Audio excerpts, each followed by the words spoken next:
Morning, it's 10 a.m. on Tuesday, January 23rd, 2024. Call this meeting of the Wichita County Commissioners Court to order. If everyone would please rise, I'll give our invocation. Please bow with me. Holy Father, thank you for the rain. Thank you for the precipitation across the county and across our region over the last few days. We thank you that it came not in the frozen form and all of the extra concerns that come with that. Lord, we just pray that you would continue to bless our land and give us rain. Lord, we pray this morning that you would be with everyone in this room, especially the four men beside me behind the dais, that you would give us wisdom, that you would give us the ability to see the impact of our decisions, and that we would wrestle with those accordingly, and ultimately that we would be in the middle of your will as we choose to make decisions. Lord, we pray that you would be over our land in the midst of political season, campaign, turmoil, perhaps, for lack of a better word. Know that you're on your throne, you're in control, and we just pray that we would be good citizens and would be people of the light in a time where sometimes light is hard to see. And we do pray for wisdom for all of our elected officials at every level of government. Be with us today, Lord. We ask that you would be glorified, and we ask this in Jesus' name. Amen. Amen. Amen. Please join us for the pledge to the U.S. flag. I pledge allegiance to the flag of the United States of America and to the republic for which it stands, one nation, under God, indivisible, with liberty and justice for all. And now the pledge to the Texas flag. Honor the Texas flag. I pledge allegiance to thee, Texas, one state, under God, one and indivisible. Thank you. Everyone may be seated. I don't think we have any presentations this morning, do we? All right, it is 10:03, and we will open up for public comment. As we remind every week, public comments need to be limited to 5 minutes or less, and the court cannot take action on any item brought up during this time. Does anyone have any public comment this morning? Judge, other than a lot of community events coming up, everybody I think is aware of the Pancake Feed on Saturday. The Kiwanis Club does such a great job in supporting our community. We'd ask you to go by there and enjoy that. The Iowa Park Chamber Banquet is Saturday evening, and we're looking forward to that. And those are just a couple that I've got on my list, but it's a busy season, a lot of things going on. If you come to Pancake Festival, you might see some of us. You could. Like say that Art Alliance has put in another display down on our first floor behind in the elevator lobby. It highlights the history of the architecture of this building and, well, all the different iterations of the courthouse from the original wooden structure up to where we are today. So very interesting to look at not only the architecture of this building, but also the trends in architecture and some of the reasons why we've gone through the changes that we have. So I may have been late to a meeting when I was coming back the other day because I got caught reading those. You all should go down and see it on the first floor. It's very cool. And Judge, I want to mention that we do have, it's on our pictures on our website, I think now. Nancy has got that both advertised and posted for a trailer for sale from Precinct 3. And those bids are going to be coming in up until next Tuesday. Isn't it, Nancy? Yes. That's when we will open sealed bids on Barry's dozer trailer. Bid early and bid often. That's right. That's right. Perfect. Any other question? Any other public comment right now? Okay. It is 10:05. Public comment is closed. So we will move along to the consent agenda. We couldn't have 2 weeks in a row of no comment or clarification from me on the consent agenda. Just so that everyone's aware, item 12, which has to do with the Kings 3 Emergency Communications Agreement for phone service.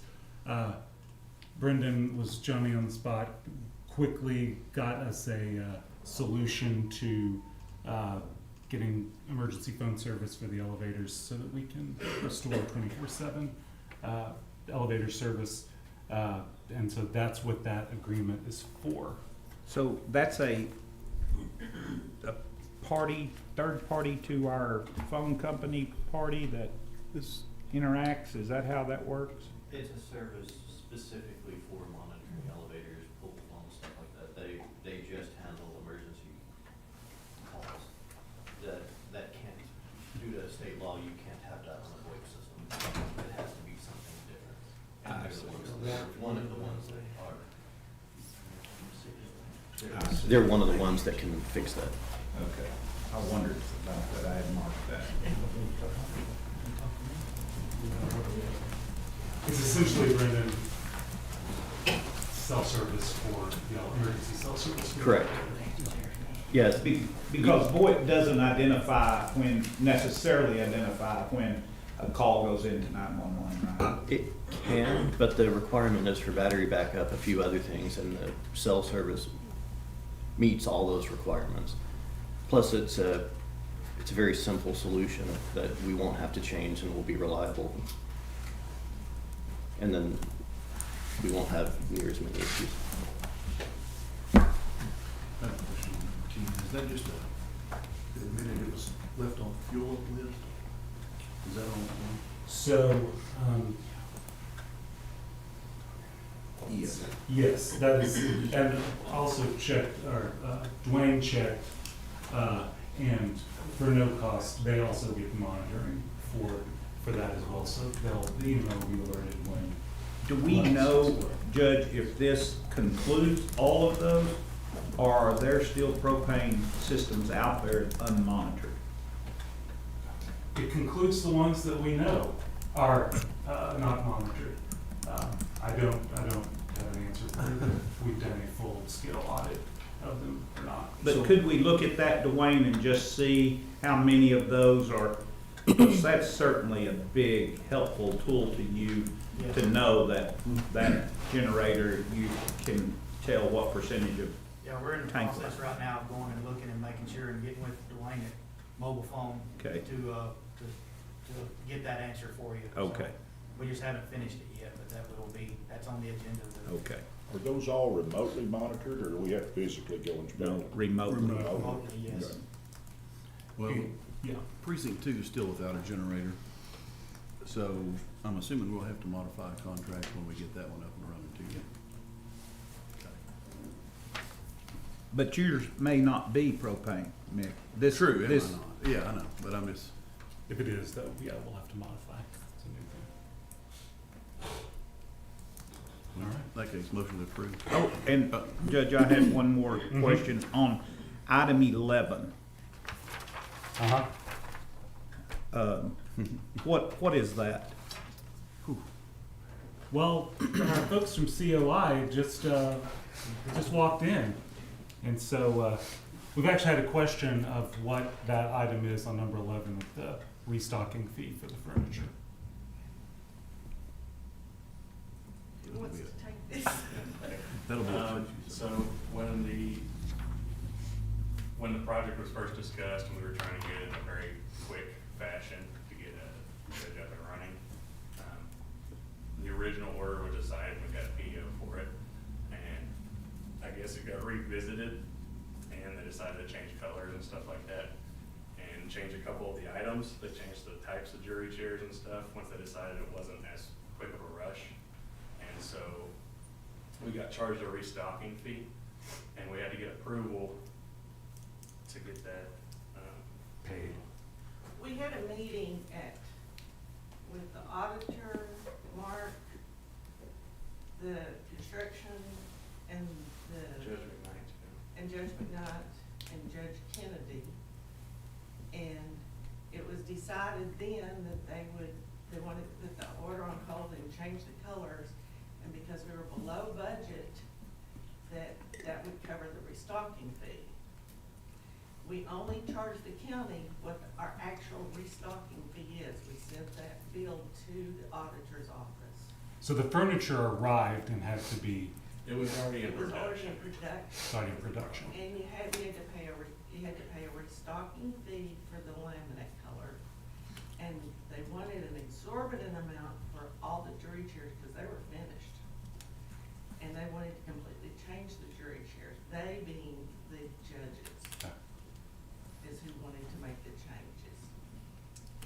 from the standpoint for us to pay the bill, it was, furniture had been produced and Yes. got It's pretty much a change rejected order. essentially and turned back. Okay.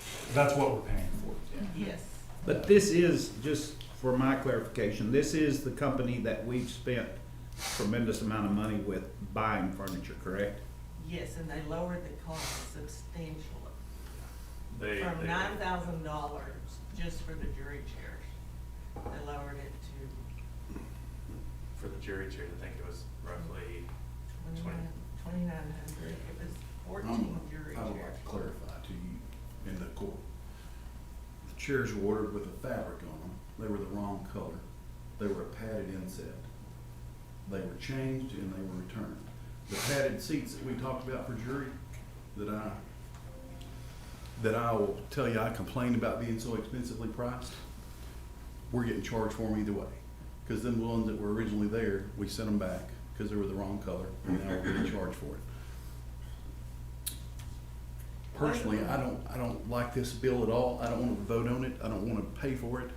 But they did get the price lowered from what it was. I just think that's poor planning, but that's what it was, those padded jury chairs. the padding wasn't the wrong color. The issue was originally they were wanting padding because the complaint on juries here is that it's very uncomfortable. And so they ordered it with padding, and then the judges changed their mind and said, well, we have inmates who sit in these, we don't want padding anymore. Well, so when the chairs were already done, they were made with padding built inside of them. And so it's nothing we can do. And so that company charges us a fee to cancel the order. And so pretty much we just passed it on. So I don't like paying for it, but But if I'm understanding this, then the price was discounted from, you mentioned 9,000, what is Just that? for the jury chairs, to restock the whole. The 14 restocking jury fee was chairs. discounted. They Oh, said you okay, canceled yeah. your order, we're gonna fine you. I got you. And Well, that yeah, fine I was a lot understand higher. that. So the restocking fee went from 9 to 4. I thought we had No, it another went from discount 9 to- involved, so. The whole 4 includes the laminate switch and the jury chairs. I don't have those two figures. Yeah, they're, Cheryl, do you have? they're probably in the packet with the. It went from, for the chairs, it went from 9 to 27.36. Yes. And then the remainder is the change of the Laminate. furniture color. They did not like the color that was. Yeah, if we go originally back in chosen. history and look at the whole history of this, I was given a 6-week timeline, so let's talk about planning. I was given a 6-week timeline in order to stand up the temporary courtroom. So we made choices to move forward quickly by using the same color scheme that we had already been using on the first floor, because I had materials in stock to make that happen, carpet, otherwise. Then we get 2 days from finishing the project, and we call timeout. So it wasn't a planning issue. there again, I didn't say you. Okay, all right. There were people that stepped in and changed their mind. Well- Should have probably been, There- I just don't like the way, as a taxpayer. I don't like it either. I don't. But Well, I mean, ultimately, COI went and got the restocking fee reduced. Right. None of us would like- And we have to pay our bills. We have to pay our bills. So it is what it is. they did get it reduced quite a bit. And That answer the question. And problem is, I once guess they next make time I'm those asked, chairs- get a 6-week project done in 6 weeks, then we'll have public meetings for every detail, and then we won't achieve it in 6 weeks. The problem is once they make those chairs with a specific stain and a specific pattern fabric or something on it, they probably can't ever sell them again unless they're selling it really discounted to someone who doesn't care what it looks like, because it's custom to each job, and so they're trying to get their cost back out of it. Pretty much. These things happen when you get into a 6-week timeline. That's why you want to avoid those when you can, and this was one of those deals we couldn't avoid it. No, I mean, because it was all done in response to trying to stand up a courtroom quickly after Yeah. it flooded. After That's it. flood, yeah, that's, it is what it is. I still have the same And we still, the bottom line of the whole deal is we still come in under budget for what we originally set the budget at anyway, so. So, all in, all done, we Yeah. did what we were out to This may be one of do. those deals where we have to swallow hard. Well, that's what I'm doing. That's Yeah. why He made the motion. I made the motion to approve it. Yeah, I agree with you. And I never once brought it to No, name. no, I don't, I You didn't do wouldn't, anything no, wrong. I wasn't, didn't take it that way. Just wanted to clarify the timeline. Excuse me. So we have a motion by Commissioner Kincannon to approve the consent agenda. Do we have a second? Second. All right, got a motion to approve by Commissioner Kincannon, seconded by Commissioner Mahler. Do we have any questions or comments on the items on the consent agenda or the motion? All right, motion is before us. All those in favor, please signify by saying aye. Aye. All opposed, same sign. That motion carries 5-0. Item number 1, in general business, review and approve the regular bills for payment. Verify payroll taxes have been filed, and order county treasurer to disperse payroll and/or bills within 72 hours via U.S. mail, FedEx, UPS, or electronically unless directed otherwise, or may be picked up and ledgered in the treasurer's office. So moved. Second. There you go. Yep, he beat you. Did I win that one? Okay. Got a motion by Commissioner Kincannon, seconded by Commissioner Mahler to approve bills for payment and other items that I read in the item. Do you have any questions on the motion or the item itself? All right, motion is before us. All those in favor, please signify by saying aye. Aye. All opposed, same sign. Motion carries 5-0. Item number 2, discuss potential acquisition of heavy equipment and purchase or lease options for equipment. I'll tee this one up. Commissioner Watts was looking at acquiring a couple of pieces of heavy equipment for Precinct 4, and was looking at some financing options or some different ways to go out and to do that. And then we met on Friday with the auditor, civil attorney, and we're talking through best ways to do that, making sure we hit all our marks on where the Purchasing Act applied and where it didn't. And essentially, it came up to 2 things, which is why this is on the agenda today. The first was we wanted to see if there were any to have a chance for all 4 precincts commissioners to talk about, and if they had some other items that they might want to be looking at purchasing right now, let's go ahead and have that discussion. And then the second thing was to discuss the options for purchasing. There really came down to 3 options. The first was doing a tax bond. The second was borrowing from a financial institution, which Commissioner Watts had gone out and had gotten quotes for a lease purchase agreement and what that would be. And then the third would be to borrow the money from the general fund and then have each precinct pay the general fund back over multiple years. Cheryl went and talked to bond counsel, no, not bond counsel, Murph. Murph, to talk about what it would cost to do a tax bond and if that would even save money in the long run. Talked to him, no, then it will Right. not. Well, when we met Friday, we were thinking $1 million, but he said at that amount, it wasn't cost effective to do a tax note. It would be better to do the lease or the general fund option. Now, he didn't say, well, if we went over $1 million, if that might be worth it. So that might, what y'all need might determine that. Yeah. And so then talking about whether or not wanting to go out and get financing from a bank or financial institution, or do it from the general fund. You were able to, what was interest rate, the lowest interest rate quote? 5.90. 5.9, okay. So that's the setup for the discussion we're gonna have today. Jeff, did you wanna talk at all about what you know you're going to need to purchase and Yes, and just because of the current environment of this construction equipment and the hot market that's out there, you know, the potential to own it probably for only 3 years is great. And so what I would do under that scenario, financed under a lease arrangement, independently with each piece of equipment, so that they could expire when they needed to, would probably apply $100,000 down on the equipment and then finance the rest for that period of time, some being 3, some being 5, and then pay those out, or then even have the ability to sell once we know what our target sellback is. You know, that will bring us out with equity, heavy equity, so we can move to do the same thing again.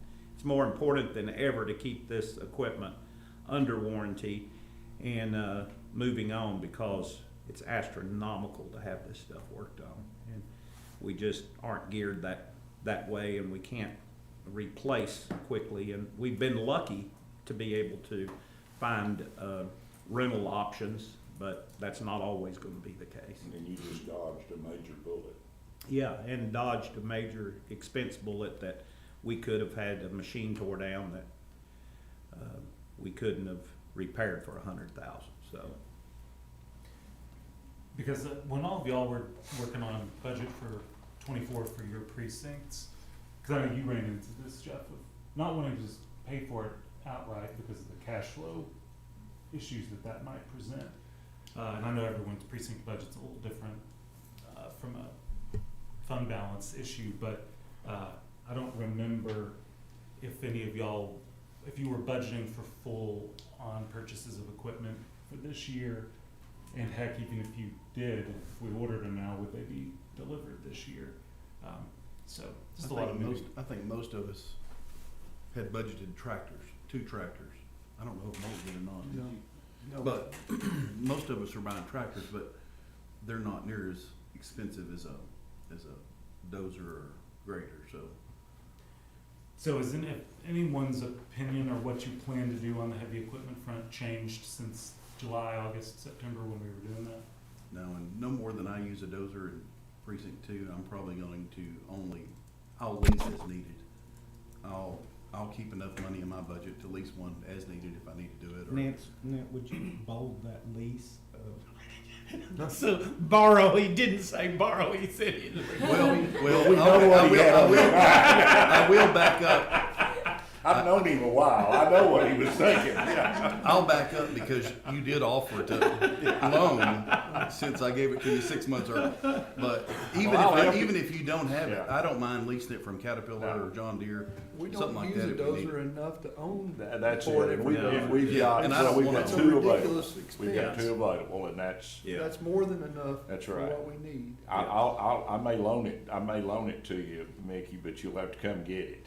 You can count on one Yeah. hand the number of times we use a I'll have dozer in a year. Yeah, no more than I use one. I don't see any sense. I Precinct agree 2 with ain't you. on I it. think that's better management. And I'm trying to keep down my large equipment in precinct 2. I'd rather have top quality mowers to be able to go out and service our everyday mowing Yeah. and not have to, and good equipment on the stuff we use every day. And if we need that bigger stuff, we'll just use it on a case by case basis.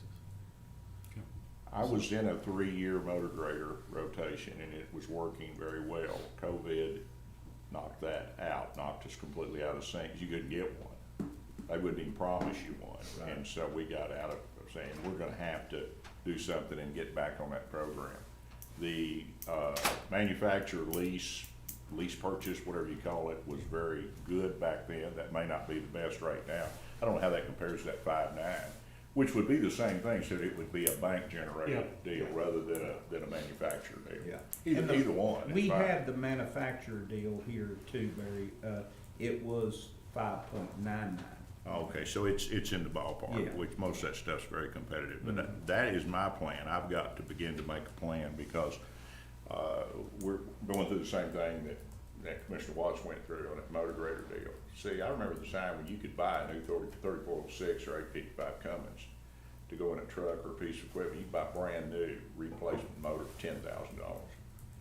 Now you can't buy the parts to repair one for 50. That's right. We just found that out. That's how much that's changed, and you just can't stand it. You talk about a budget buster. If you lose an engine, it's just a catastrophic deal. And a motor grader is something we use on a regular basis. It is the go-to tool. So my plan was to try to get something going toward the end of the year, and with the intention of doing a lease deal, because we don't want to do the major cash layout. We have some really, this deal that we're gonna do on these mowing tractors, we can put deals together like that, not quite as good as that. I wish we could find a motor grader Right. deal Oh, yeah. that would do that. But my motor grader cost back when we were doing a 3-year turnover, when we had that thing up and running and in sync before we got out of whack, it's costing us between $7 and $8 an hour to run a motor grader. You can't beat that. I mean, and it just worked great, and we need to get back into that rotation. It probably won't be $7 or $8 anymore, but it won't be, $750,000 either. So that makes a difference. So that's my plans. I'm looking. We need to get one ordered because see what's got us really messed up. You can't touch these things because they'll say, well, we can have you 1 year after next. And that's how bad this deal is now. And that is hard to be able to manage when you can't get a sound delivery date. No, And you really can't. both of mine are flukes. The motor grader was destined to go to Odessa Midland, and they had a change of plan. Caught And one. that freed that up and left my slot, if Barry wants that slot in July, that they had just now given me because they wouldn't commit. And that's probably And what we need to look at. the dozer was the same, that it just surfaced. It was pre-planned in-house buy for Caterpillar, and so it was out there and available when. As in many other areas, we are operating in a new world. It's different than it was, 2 years ago. Totally different, and we've got to readjust our management plan. I have tractors coming with Barry and Mickey, but mine is just is not as taxing on me simply because we didn't know about or when Western implemented the dollar change, as long as the model didn't change, we just didn't buy the tractor with all the bells and whistles that needed to be traded in on that. Front end loaders are necessary for that. I didn't plumb mine for that. And so I will get tractors in this rotation too. They just won't be as expensive because I'm already setting on 1-year-old tractors that I'll trade in the equation. You make an excellent point, Commissioner. One of the things in doing some study on this over the last few months, it looks as though, looking at the used market and looking at the retail market and all the different entities that are in there, we're probably money ahead by buying a well-equipped piece of equipment because they bring so much more money on the other end. And That's the major point, that we do have to be thinking about selling that and what it needs to bring the top dollar with the components, GPS and But we'd never leveling. considered auto grade and all No, that now, and I think you got to now. Right. Because it's just so much more marketable piece of equipment down the road. It'll bring full retail back. So, other than that, it's a simple equation. Any just gut reaction from any of y'all on borrowing from the general fund versus going out and I'd rather borrow from ourselves than take out debt because we're We so just happy got we there. finished our debt. Now we're already talking about taking out more.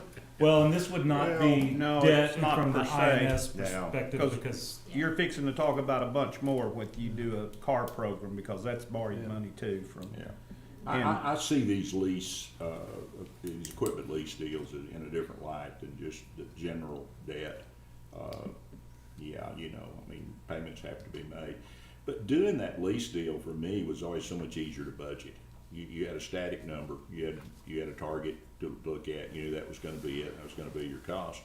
And we actually got to a point where we were whittling the size of it down because our trade-in began to bring so much more money. And I think that's what that's Well- what makes this tractor deal work. Well, yeah, and that's just like, for everyone to realize that, you know, Precinct 4 bought a maintainer in 2018 for $285,000 that sold on the market just before Christmas for $295,000. $10,000 more than what we actually gave for it 5 years earlier. So We did not need to own it. We know for a fact. And so that was because of the shape of the equipment and that it was in good repair at the time, and it went to market. It just captured, because the market's very hot out there right now for construction equipment, because you can't get the machine you need. If you just got awarded an interstate project and you need 20 machines, well, good luck, because you're going to go buy the best you can find used, because there's no sense in ordering them under a program for Caterpillar. They can't get them to you in time. And that's what's driving the market. Okay. Well, back to his deal, from ourselves, if our investments, and Stephen's not here, but if our investments are bringing in 5%, and you can do that for 5.9, I don't know that there's gonna be there's not a big deal either way. Normally I would rather borrow for myself. Kinda depends, I think that would be an investment group decision instead of us, to see where the money would be best at. Not I mean, best, we be pay our- safer and yeah, be we pay safer our- all the way around. We pay ourselves 5.9, is that a good investment? That's, I think, the way you gotta look at it. Yeah, I mean, so I don't wanna just all of a sudden say we need to take it from ourselves. If our investments are bringing in good money, it might be well to leave it. Yeah, the Outside. delta right now with the conditions it's not big because Right. it's a lost investment making 5.2. But I think that our, this is relatively non-discussion item compared to what we're fixing to talk about in cars. If we're gonna loan ourselves some money, agree. that's the place to do it at. Yeah. Because we're talking about a whole lot more money. There are options for this equipment deal that will work. We've worked them in the past, we know they work, they're viable deals, and obviously competitive, the numbers we're looking at there. So this stuff really doesn't worry me much. I mean, we've got an option to make that work. Okay. And we've done it, we've got experience at it, and I think I might get this next one, this is the one we really need to look Yeah, at. our hold card's on. What do we need to do? This is not an Not action action, item, it's okay. just a discussion. Yeah, and I just really, it burdens the auditor's office, because potentially across the next 3 to 5 years, you could have 10 of these things floating out there. Well, then they're having to, you know, that one you did in 2024 now, you know, that's coming.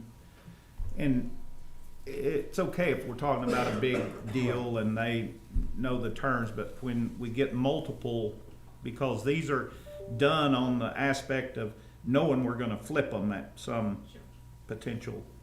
Well, that's why we wanted to have the discussion, because if there was gonna be leases for you, it might have been better to do a tax note that combined it all into one deal. But at this point, it only looks like Yeah. Jeff has a need immediately, and you Does the may. tax note have to go to vote? No, Tax note has a lot more requirements, and it requires paperwork filed by my office with the Attorney General's office. It requires bond counsel fees, so.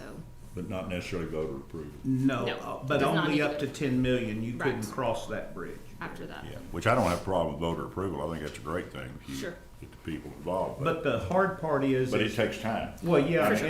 and we're borrowing at a point in time when you may not acquire till a later point in time. Right. So I'm paying Well- interest on money that I don't have to pay anybody for, and that's. Because it's been one of our problems, Commissioner. We've got equipment being delivered across the budget Well, sure. We're operating and working in two different budgets, and that's not Makes easy it- to do. Well, and that's a Yeah. fallacy, just the way because we're a calendar year and when our budget is due, we get the disadvantage of not being a fiscal year because our budget's due and we're preparing our budget 18 months in advance. Right. Well, you still have to get in line So, Yeah. right. as much as And we 24 have no months in idea. advance to get a piece of equipment Sure. right now. Well, That's the problem. This So- may be a question for council. You know, can I commit into the 25 budget before we you approve it? can, You can? You I mean, can. I'm just curious. yes.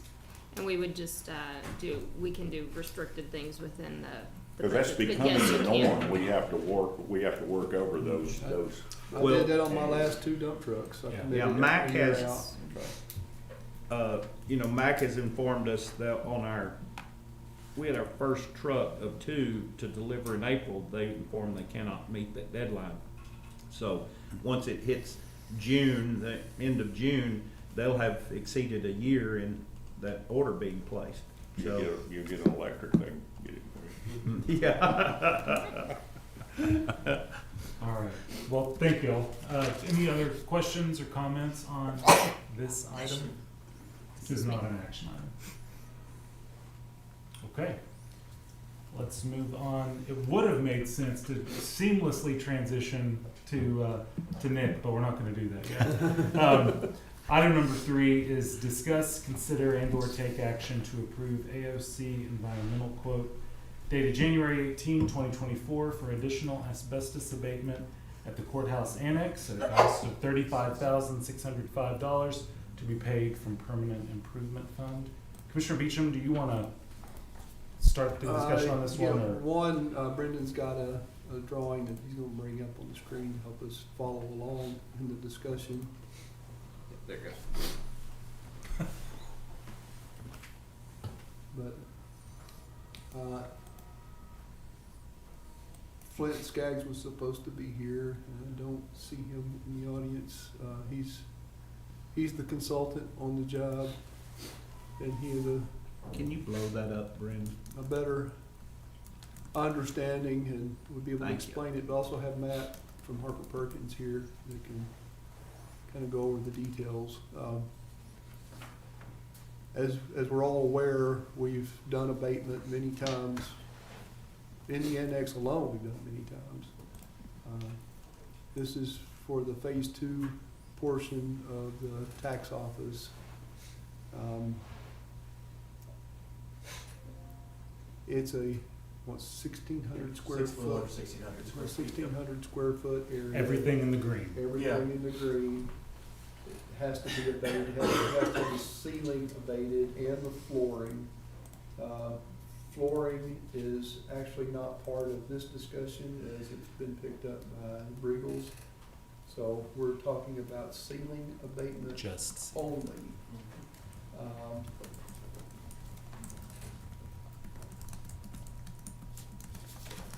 It's about half of the work that's gonna be going on in phase 2. It encompasses about half of that. You mean this cost will be half? Mark? No, half of it does not require abatement. Oh, There's only abatement in the green shaded area, Okay. and phase 2 goes all the way out down to the crosshatched area. So everything that's not crosshatched is within the phase 2 project. Commissioner Beecham, and help my memory here, I thought we talked about an option several weeks ago to where we could avoid this. Is that avoiding things other than the green area? Is that what, do you recall what I'm talking about? There's really no option to avoid because Yeah, but I thought we had an option where we changed the ceiling or something where we could avoid some of I that. thought the exact words were we had done extra things to take into account, so we wouldn't have to do so much in phase 2. So we pretty much took care of all the abatement up front. Well, and my question Well, was, and maybe that we agreed to this phase 2 deal and it was something else. I just couldn't No. exactly remember. I remember the discussion, but don't know what area we were talking about. And we were happy about that. When we I remember that. Yeah. We were excited. No. The issues come in, like, this set of walls right here, they have to go all the way to deck. So you have to Right. clean off the deck in order to make it happen. The ceiling grid has to be re-anchored, and everywhere it has to be anchored has to be abated. So you're getting into it. You're getting into it, all throughout there, so. Is it the same type of drop ceiling going in? It's just Yes. a drop ceiling. It is the same type of drop ceiling? Yep. And you gotta re-anchor everything? Cause those are just wire anchors, correct? Correct. Why can you not use them? Well, it's not that, It's it's, already it's the made. other, it's the other items like electrical conduit and whatnot that's running up there in that ceiling space. So anything that they do or hang is, they'd be messing with the ceiling, just like they did on phase one. Does your memory any better? I don't know About anything the about what y'all are phase talking one. about with that. We had a phase one and we knew there would be a phase two, and this is just simply the price that. We had do the that phase two discussion, I portion. can't remember the exact location that we were gonna do it in a certain way, and it would avoid some maybe additional. Well, I know that originally what they had talked about doing was removing the entire framework of the ceiling Okay. Yeah. in phase Yeah. one, or they could scrape it, and there was, we're already up there, we might as well just take it all down, but then when they actually got up there and did it, they're like, oh, this is gonna be a lot easier than we Which was thought. a simpler process, but I don't think we ever got anything back on that, Uh-huh. didn't make it simpler. Yeah, I don't remember, I Yeah. thought that, I So thought that this in is, the end. this is the simplified process too, and it's, This is the, yes. yeah, that they're only gonna be scraping and not removing the decking.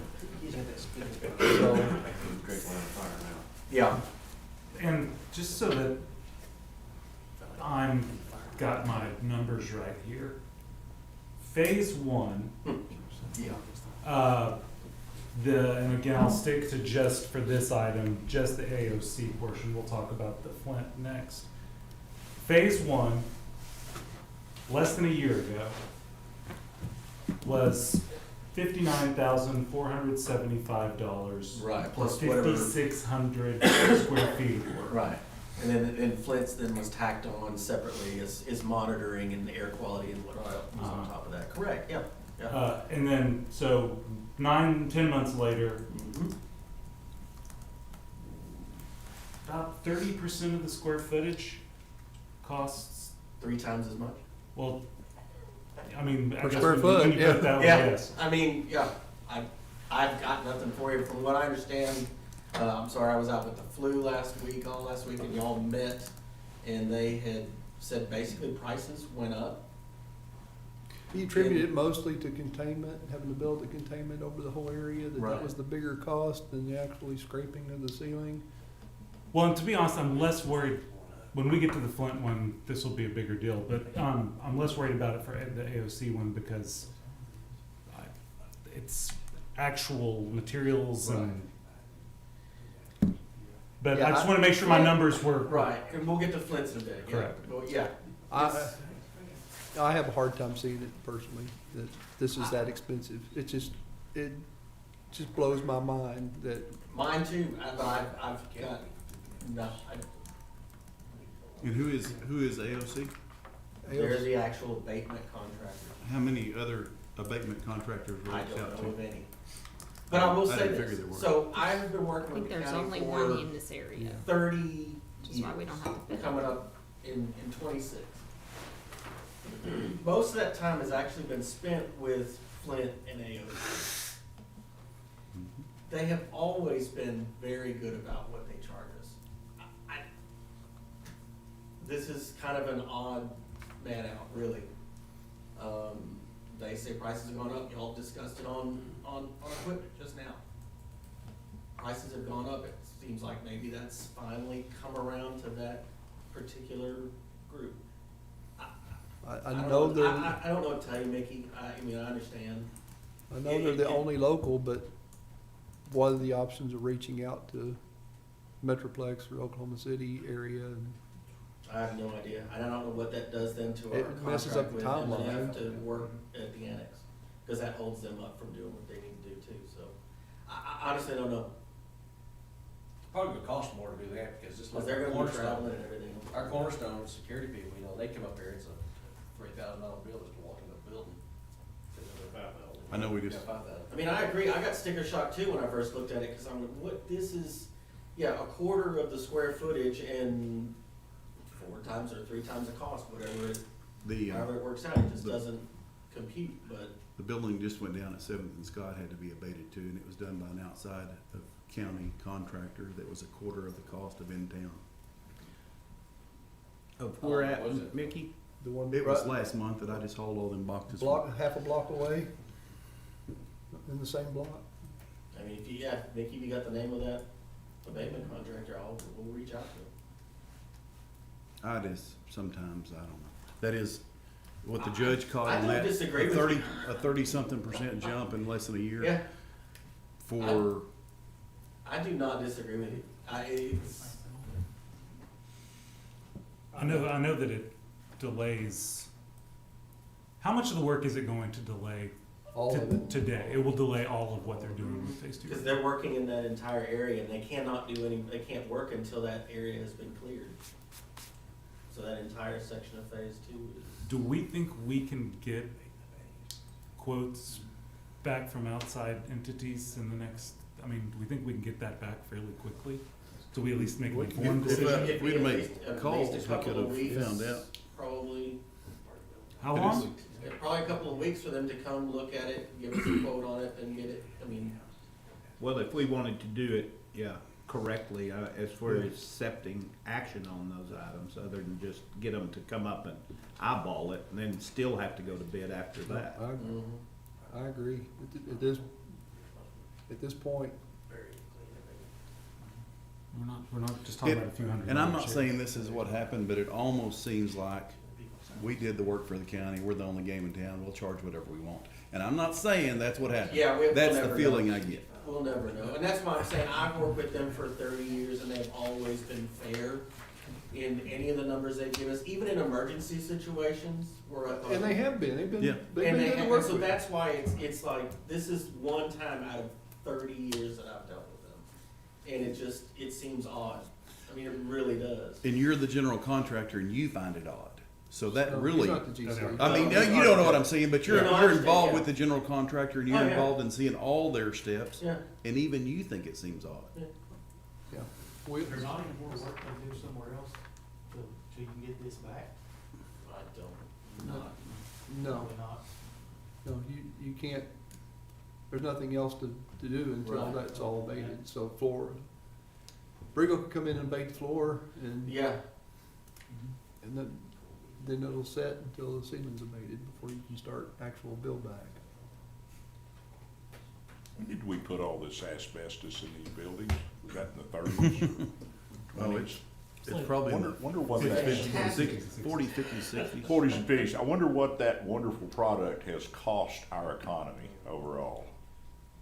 yeah. What is driving force, Matt, on the increased cost? Did they, I have no idea. It's just like everything else has gone up. I mean, it was a matter of time before getting to this. I don't know, I mean, Mark, I wasn't there, but. He indicated it was the building, the containment was the bigger Was the cost. containment, okay, I thought Glenda said something too about disposal fees and Yeah, whatnot. disposal fees. All of that's all gone up.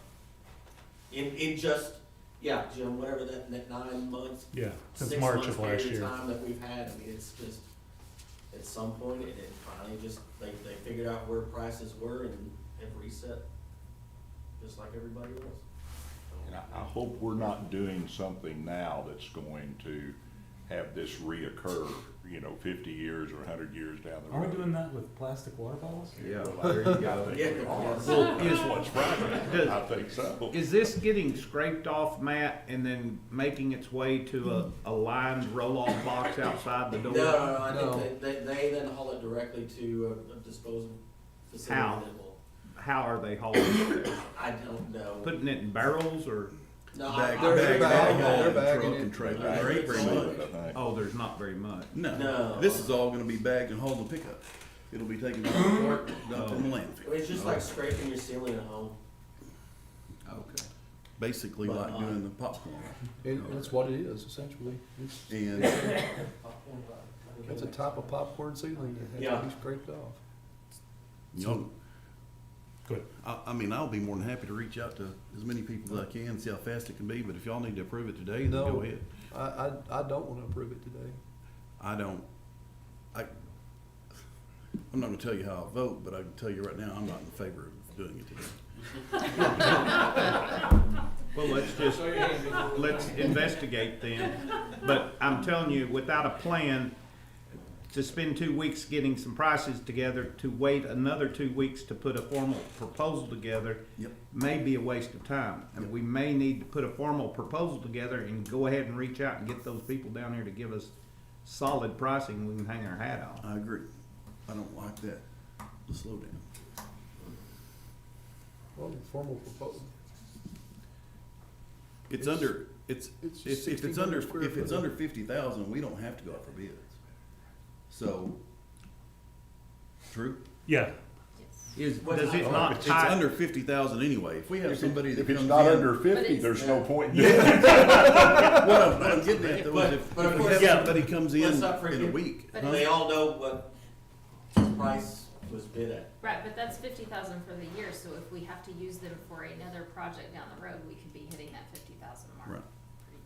And does the Flint not play into that number with the abatement of this room costing 50,000? they're two separate, Two separate. In two Flint's- separate processes We're within. gonna talk about it. Yeah, that one's, I, you could be right, it could be the two together, because it's one process that you have to have. Right. Part If you B. include You Flint could- and them, that's. Because it does have to, that work does have to be. But there are monitored. separate Yeah. companies. That But it's for the one's- same thing though, I mean, I know they're separate vendors, but. Right. No, they're two separate, completely separate things. One's a consultant to make sure they're following the But rules you have to have and one and regulations the and other. signing off on it. You have to have both parts, right? Yes. You can't do Yeah, you one have to without have the other, so you can't split a process to avoid the bid. Right. If you have to do A and B, they're one. well, it sounds like we're not proceeding today, with this one. We don't need action to go out and get information for what we think it would cost. I'll make the motion to table it until. I'll we second can that. Find further information, because I'm not happy about it either. Okay. Is there any objection to Commissioner Beecham's motion to table this No. discussion today? No, Matt already has an RFP in place for this process, correct? That's how AOC gave us, No, when that material was then found, we brought in AOC as we typically do, when we find something like that, and say, hey, we need this gone. And they put it together in their letterhead, and we can use their letter to generate that RFP. Well, the RFP would just simply be 1,600 square foot, or whatever, Right. whatever the square Yeah, footage is. and of- associated, yeah, Of abatement. I mean, it's pretty simple. right. How long ago was that found? How long ago do we know we had to do it? That was, well, the 9 months or so ago when we started pulling stuff down. So you knew about it 9 months ago? Yeah. Okay, that's what my next question was. So we had plenty of time to reach out to as many people. Oh, as they we- had been contacted long before, well, I'm sorry, the AOC knew phase 2 was coming. And we had talked to them multiple times, hey guys, I still don't have a number, and I didn't get a number. That bothers me even more. Mm-hmm. Okay, thank you. So there's not a contract in place. With the, no. No. Okay. No, what it was is that they were waiting until we had phase 1 done, move folks out of there, they could get up above the ceiling and really get a good look at it, Mickey. Okay. And see what was going on, but I mean, you could have made some decent assumptions back then. Okay. Okay. Do we have any questions or comments on this item before we table it? Okay. Item number 4, discuss, consider, and/or take action to approve Flint Inspection Consulting Services, Inc., dated January 19, 2024, for the development of asbestos abatement specs, consulting services, and project monitoring at the courthouse annex at a cost of $14,500 to be paid from Permanent Improvement Fund. A lot of the same thing that we just talked about apply here. I just want to read you all the numbers so that you're aware. Phase 1, 5,600 square feet, 20 work days of March of last year. The Flint amount was $13,250. Phase 2, 1,600 square feet, 18 work days, $14,500. That's a hefty price increase. Now, know that Flint uses their proposal to generate his. I It's a know that I think percentage, even right? when he sent in his, he's kind of, he even, I think, put something on his email that was like, I can't see it taking these guys this long to do what they're gonna do, but he's making sure that he's covered. So I don't know what y'all in the end of the first phase ended up actually paying him.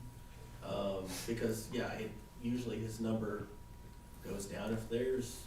I would like to table that till we get an answer back on the other. But that's just an FYI on how typically, He's a percentage base, probably. yeah, He's gotta go with what they say day cost is. yeah. But I remember him when he sent the email, he's like, I can't see it taking 18 days, maybe a week tops, so, but, 18 days to 7 days, a lot of difference. Yeah. I mean, just scrape 1,600. Okay. So, is there any objection to Commissioner Fincannon's motion to table item number 4? Okay, and that is tabled. It's a good lead-in for you, Nick. Yeah, right? Item number Yeah, 5. It makes sense. We don't wanna Dis- spend nothing. Discussions with Nick Hardwick from Enterprise Fleet Management regarding county vehicles. Before Nick starts, I want to introduce this one as well. I think we've all kind of had this hanging out there now for 10 months, 9 months? Right. I don't remember when you first came and presented it. It was spring, I think, of last year. I asked Nick to come to do one final presentation for us to allow us to ask questions today, to bring questions that may come up after this over the next week or two to him so that he can get you information if you're looking for it. So 3 weeks from now for us to make a decision one way or the other of if we're going to move forward with Enterprise or if we're going to say thank you but no thank you, so that he can get on with his business so that we can plan for 2024 for vehicle purchases and know what we're doing. So that's sort of the impetus behind, and Nick just wanted to make another trip to Wichita Falls. Yeah, well, it's beautiful up here, especially on a foggy day, right? And aren't you glad you came today? Yeah, I know, right? Not a problem. I appreciate it. One thing I want to kind of open up and say, just clear, because it's been a minute since we last met and had discussion around this, is what we're talking about here is not a leasing program. Leasing can be an aspect. We're talking about a fleet management partnership here. So whether the county decides they want to pull from the general fund or wire capital to acquire vehicles, or they want us to provide a funding mechanism to achieve the results that we're trying to achieve, that's okay. We're I would say agnostic to how that actually plays out. But at the end of the day, our job and what the counties that we work with in Texas and throughout the country that we work with do, they're hiring us to manage, track, and control, and reduce the overall age and cost of owning and operating the fleet of vehicles in the short and long term. And so I put together a plan, right, and this is very much becomes a very malleable plan, and it should be over time. What I'm recommending this year is going to vary to next year and the year after, including holding times, vehicle selections, all those sort of things. And as dynamic as the vehicle market, and even as y'all said, the equipment market has been, I think your plan has to constantly evolve and change in order to achieve better and different results than you historically have. And so, really what I'm wanting the county to make a decision on is whether or not to partner with Enterprise. And part of that, which would allow the judge to execute master agreements, and then from there each commissioner makes a decision around which vehicles they replace and don't replace. We're going to provide you all the recommendations so that you can stand, but at the end of the day, each commissioner is going to make his own decisions. The sheriff's going to make decisions around their vehicles, what they're going to replace, when they're going to replace them. Again, we're going to provide the guidance of what we recommend, and we're execute and take our marching orders from y'all at the end of the day. We don't make any decisions whatsoever. So like preface it. But you're giving us information to best know when to sell vehicles and buy vehicles, Correct. which should help us offset some of the management costs. That's your 100%. ultimate goal, right? Yeah, 100%. So, I'll try that. I'm just going to show the analysis one more time so I can get this going. So, sorry. What we have the work we had previously done. If it pulls up.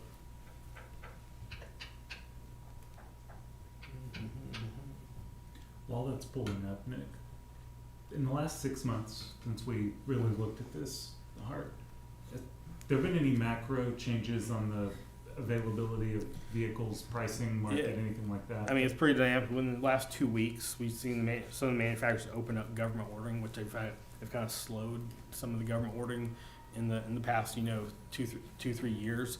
We're seeing more vehicles hit the market. Inventory times are actually increasing a little bit. The resale market softened slightly, but we're still 20+% over where we were, what I call pre-COVID numbers, which is really kind of the benchmark that we're looking at nowadays. Typically we look year over year, but really kind of look at when things made the change to where they are today. But inventory levels are significantly down. Vehicle costs are up significantly from where they were. I always like to use the example of like a police Tahoe. Used to buy those in the low 30s unequipped. Now they're somewhere in the mid 40s, right? And so just and we saw some results come back. The results come back last week, around $50,000 for some of the Tahoes from some of the the quote unquote state contract dealers that are out there. So you see these pretty dramatic increases in vehicle cost, which is also leading in why vehicle sales are up, because new cost is up, so therefore used costs follow as well and track along with that. So, but we do foresee vehicle availability getting better than it has been, but we're still operating within constrainment of vehicle availability to some degree. So this was the most recent analysis we did. Really looked at where we thought the county was spending its money today in comparison to some sort of semblance of a very different cycling plan. Again, the county was holding vehicles almost 12 years on average, and we believe you should reduce your average hold time to less than 5 years than what it is today. Some vehicles will cycle out maybe every 3 years, some every 5, but I think the blend should be around 4.6 years is the right, as of today it is. Again, I'm going to come back to you next year and tell you something very different, but this year that's what I think we should execute upon. And ultimately, looking at the ebb and flowing of vehicles, it's all about buying and selling, bringing revenue into the system that's not historically been there, and with a greater number there, that ultimately allows us to replace vehicles more often, and also reduce our operating cost, which is going to reduce our downtime, make us more efficient, provide safer, newer vehicles for staff. Which we believe has some benefits from a staffing and retention standpoint as well. I think there's a lot of benefits around it, and this is also including our management services within the financial projections as well. So our job my goal is to try to reduce costs by a little over $1 million over the next 10 years, and which also includes paying for our services and what we're going to provide to the county. The ultimate goal, if everything works like it's supposed to, would be savings of that amount over 10 years or better. I know you said that you always try to be conservative and make sure you get your marks, while at the same time a newer fleet and a younger fleet with fewer maintenance issues. And I think also one of the things too is allow the county your needs change, right? What you needed last year is different than this year, and so on and so forth. About cycling vehicles more regularly, it allows you to update your fleet rather than being stuck with a vehicle for a decade or some of that nature. I think, and especially as vehicle technology changes, being able to capitalize on those things. Everything's electric vehicles one of these days, right? Whatever it is. So, Nick, help me understand. I understand the cost of the change out, and it's gonna it's upfront loaded as far as. But if we handled all of those transactions, we used our money, we bought and sold on our dollar, the recurring cost to Enterprise, let's say we entered the agreement today. Mhm. In 2024, Enterprise is gonna charge Wichita County what? So if we, Outside of, not including any finance cost whatsoever. not including the, so if we were to go out and like, I think we need to replace, 73 vehicles in the first year. Actually, now we're over the 2024, it's more like 77 that need to replace since we transitioned calendar years. So we go out and we source, 77 vehicles, right? We're going to go out, we're going to source them, we're paying for them, we're expecting the county obviously to reimburse us for the cost of that, and they're going to reimburse us in one of two ways, either through a financing leasing forum that Enterprise provides, or the county cuts us checks for those vehicles as we source them and as they go into service. So we have a management fee, what is paid the Enterprise. So it depends on what's paid for us to do our job, and depending on which methodology you choose from a funding standpoint dictates what that is. I can tell you, it's really simple. If it's if you're self-funding, you're paying us $30 a month per vehicle that for us to manage that of the new vehicles we acquire, and then the existing vehicles that are in service today, that you're paying us a $10 a month on the existing one. So let's say, for argument's sake, we go out and we source 73 vehicles. So 73 times 30, 200. 30 a month. Correct, on a monthly basis. And then all the remaining 55 vehicles that are in operation, you're gonna pay us $10 a month on those, right? Now, if we're applying a funding mechanism to where we're financing those vehicles, you're paying us a 0.1% management fee on a monthly basis of the capitalized cost of the vehicle. So just to use round numbers, so if I go buy a $40,000 vehicle, the county's paying me $40 a month to manage that vehicle. So you're making the financing and the 40, Yeah, correct. the interest and the 40. Yeah, the interest is not necessarily a real profit center for us as a business. We're Should be the best. Yeah, you would think it's really not, because the way we lend. Enterprise is internally lending funds where we don't go to market for money in the same way. So it's there's not really that much of a profit center for us. It's more on, so we make that a little bit higher management fee if we're funding. But if you are self-funding, then there is a lower management fee for that as well, because we don't have any encumbered funds, from an acquisition standpoint. So would be a little cheaper than the self-fund. Yeah, it would be, and I was trying to do some quick math back there, of y'all self-funding if your cost is somewhere in the fives, and I think ours is gonna be probably somewhere, depending on where the T-bill is right now. I didn't look this morning, but we're based off 3-year T-bills. Let's say it's around in the sevens somewhere. Maybe there's a 2% spread there. I mean, over $4 million over in the course of a year, you're probably talking about $50,000 a year difference in finance costs. It's a lot of money, but in the scheme of what we're talking about, it's not a ton of money with what we're trying to really execute upon, especially since you understand these comparisons are assuming y'all have zero cost of funds in this acquisition methodology that I'm putting in here from a comparison standpoint, so therefore the delta is actually of cost disparity is actually, looks even better because of the fact that y'all actually do have cost of funds today that maybe are not necessarily representative in my analysis here. If that makes some symbol of sense. Right. But ultimately, it boils down to, you buy 77 cars, we pay the invoice for those 77 cars. Yep. We don't experience any charge on that from Enterprise, other than the fact that Enterprise on those 77 charges is going to charge us $30 a month going forward for the next 5 years on that vehicle. Correct. Yeah. For depends on how long we're holding. Until it's sold. Yeah. Until it's Then we're going to pay $10 on the ones you didn't touch, left in the fleet. until they. So roughly $50,000 a year is what we're going to pay Enterprise to manage this fleet, as long as we stand good for the payment on all these vehicles. That's Yeah. for 73, correct? Yeah. So eventually, For 73 is 30, and the rest of them at 10.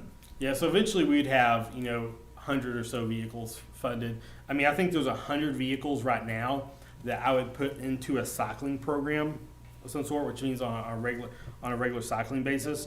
There's another group of vehicles in there that will eventually want to acquire and replace, but they're more specialized that don't necessarily make sense to put onto a structured cycling plan of some sort. It could be a specialized vehicle. It could be a boom truck or whatever kind of stuff like that that doesn't necessarily have a very defined buy-sell market that would eventually, but assuming we get up to, say, let's just call it, no, I use the round number so I can do it in my head. If we have 120 vehicles, under management at Right. one point in time, you got 30 times that times 12 months. That would be over the course of years. Eventually, that's where we'd get to from a management. I mean, the plus and minuses to self-funding versus using a financing mechanism is really from a cash flow standpoint, right? Because the county's on average only acquiring about 12 vehicles every year today, and we're talking about going out and buying 70 vehicles. That's a very different, undertaking from a cash availability standpoint, and also the ability to sustain that over a long period of time.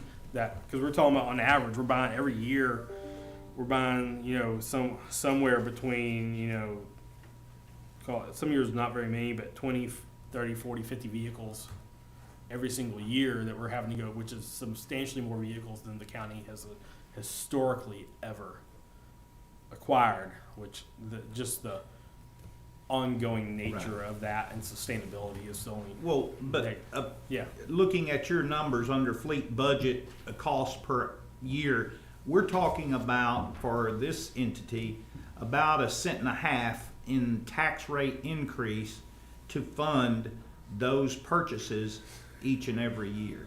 And so we would ultimately have to apply that to the budget and just know that was going to be a cost of vehicle fleet management that we're going to occur. Yeah.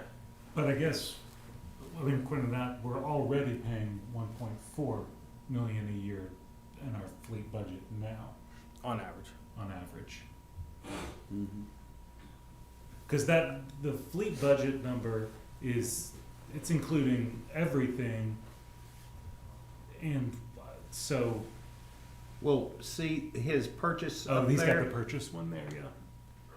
Those are the 12 that. Yeah, I mean your purchase increase, but then you also do have the equity revenue offset in there as well. And so, for instance, say the first year, just for argument's sake, we have, call it, say over the next first two years, we have, what is that, like $1.8 million in finance costs from going out, and that's going out acquiring 77 vehicles. That's over the course of 2 years, right? And we're projecting, call it $1 million in revenue resale off the existing fleet. So the delta there is called $800,000-$900,000 is the delta. Is the true acquisition cost over those 2 years from a cash flow standpoint. Yeah. Of actually going out and replacing 77 vehicles. That's the 2 year loaded cost acquisition. But the downside for us would be ultimately as much as 1.5 cents. It's going to historically, knowing that we're going to be trading on a regular basis, we're going to have to set aside the cash flow to do that with, and that's going to be in the form of at least a penny. So that's if y'all are self-funding it. Yes. Versus, if we did the leasing aspect, maybe we would not, or the financing aspect, we might not necessarily have to do that because there was actually not really that much of the total impact increase is not really there if we do it that way. Correct? Well, no, you're going to, in 10 years, whether I buy them with my money or I buy them with your money, I'm going to have spent the money in 10 years' time. Sure. That's the way I see it in my mind. Yeah. It may we ease have the no finance charge if we're funding themselves. Yeah, and by the way, we're all about that. If the county can handle that, then let's do that. Yes. Well, it'll save a point, and it'll save a monthly fee. I mean, it's a. Yeah. Correct. We'll say that, and we will not be able to raise the debt tax rate to fund this. This has to come from M&O. So. And so far, my 50,000, so I'm gonna give Enterprise in the neighborhood, I'm just calling it 50 grand for my fleet maintenance charges. And I'm going to expect you to trade vehicles as needed and get me the best price possible. Correct. And what else am I gonna get? So you can guess, we're going out, we're sourcing all the vehicles, we're getting them outfitted for the county, so they're ready to call it as close to rock and roll as we can get when they actually hit the ground. And that'd be per the sheriff's specs, because Correct, he's yeah. gonna have, that is Yeah. going to change. Yeah, I mean, I would say there's probably the more complicated of the grouping for sure. But yeah, we'll go out and give them source to whatever vendor they want to use. I'm they have- assuming at the best, you're looking for the best price though. Yeah, That's one of those items up yeah, there. one of the asset, on the vehicle assets themselves, but like for the sheriff's vehicles in particular, they have a vendor that they really like to use for the outfitting, which is very complicated. We're gonna utilize that vendor, and that vendor should honor hopefully as close to historical pricing for the county as we possibly can. But we're handling all the logistics aspect. Well, on the acquisition of the asset, that's our job, is to find the best avenue to acquire vehicles. And kind of we talked about in the past. You know, there's three really ways for us to go out and acquire vehicles from a governmental standpoint. One, we buy them from state contract dealers, and we actually only do that about 15% of the time in any one given year. Most of the time, we try to order them directly through the factory or through what's called a bailment pool out there, which is the cheapest ways to go out. The factory ordering direct is the cheapest way to acquire a vehicle. We order it to exact spec, no more, no less, and we buy it at the lowest invoice price that we possibly can, less whatever governmental rebates the OEM is providing, which is the manufacturer of the vehicle is providing for that given year. Second way is for the bailment pool, which we get factory order pricing on those, but we don't have any really say on what the specs are. So it might have a compass in the mirror for $200. We don't necessarily need that, but that's how it comes, right? And the last way is through state contract dealers, and dealers are for-profit businesses, so there's some profitability built in, and we usually see a slightly higher invoice cost from the dealers than. And also, if I go out and buy 20 pickup trucks from a dealer, sometimes I get 20 different pickup trucks. The police cars are pretty much the same for all intents and purposes from the spec-wise, but trucks and other things, they tend to have spec variations from dealers that we see. So that's why those tend to be the higher acquisition methodology is through dealers. And you said that you purchase those and do the logistics for getting them set up? Correct, yeah. So you're hauling them around? Yeah, so we're getting them transported to the vendor, to the aftermarket equipment vendor, we call it AME vendor, to do the outfitting of that vehicle. If you need them logoed, we'll either have a ship to a local logo shop here if y'all like one that you really like, or if y'all want to do it yourself. As much as We have. yeah. Well, Chief has a question back there. Yes. Well, not so much a question, but you know, when we buy a 2020 Tahoe, if we're looking to buy 2024 Tahoes, and we get rid of the 2020s, most of that stuff's not gonna fit on the 2024. Yeah. Right. So they're gonna sell the vehicle with all our equipment, and we're gonna get more money back in the equipment other than storing it on a pallet in the warehouse. Yeah, we do have to decommission them on police vehicles nowadays, to where, like I say, they can't smell like a police car. You know, you can't have anything. Unless you sell it to another agency. Yeah, another agency, which doesn't actually happen that often. We tend to have them decommissioned completely. Usually, things that can transfer are radios, radars, cameras. And that's about it. Those are really kind of the things. Occasionally, yes, sir. Some of the things that we're talking about is Yeah. the older units, like Chargers. Yeah. We got the big grill guards in front of them. Yeah. They don't fit the new Chargers. Right. So we had the stuff from cages to the old cameras. Yeah. All that stuff's on pallets. We just have a warehouse. We just need to get them on an auction. I don't know who's gonna buy them, because unless you've got some poor agency up in Alaska that needs it, you know, 'cause Yeah, it's really hard. I mean, usually what happens is they go to the outfitter, whoever's doing the outfitting on the vehicle.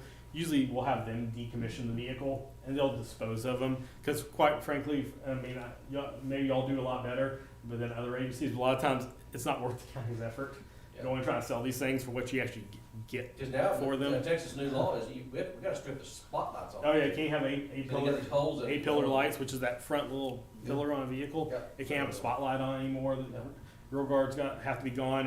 You can kind of see even like protect and serve at the bottom. You have to buff that spread it down out, yeah. to where it can't be seen. So it's very, it's really hard to resell that stuff. So usually what happens is, old vehicle goes to the outfitter, new vehicle's there.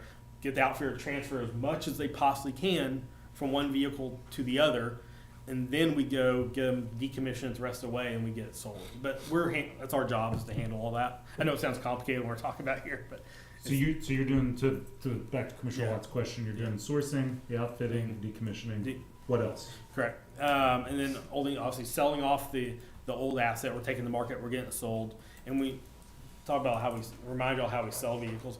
We don't sell any vehicles through public forums at all. We sell them outside of those channels through most vehicles. I mean, 80 to 90% of them in any given year we sell to token note lots, overseas buyers, large wholesalers, where we can get the best return.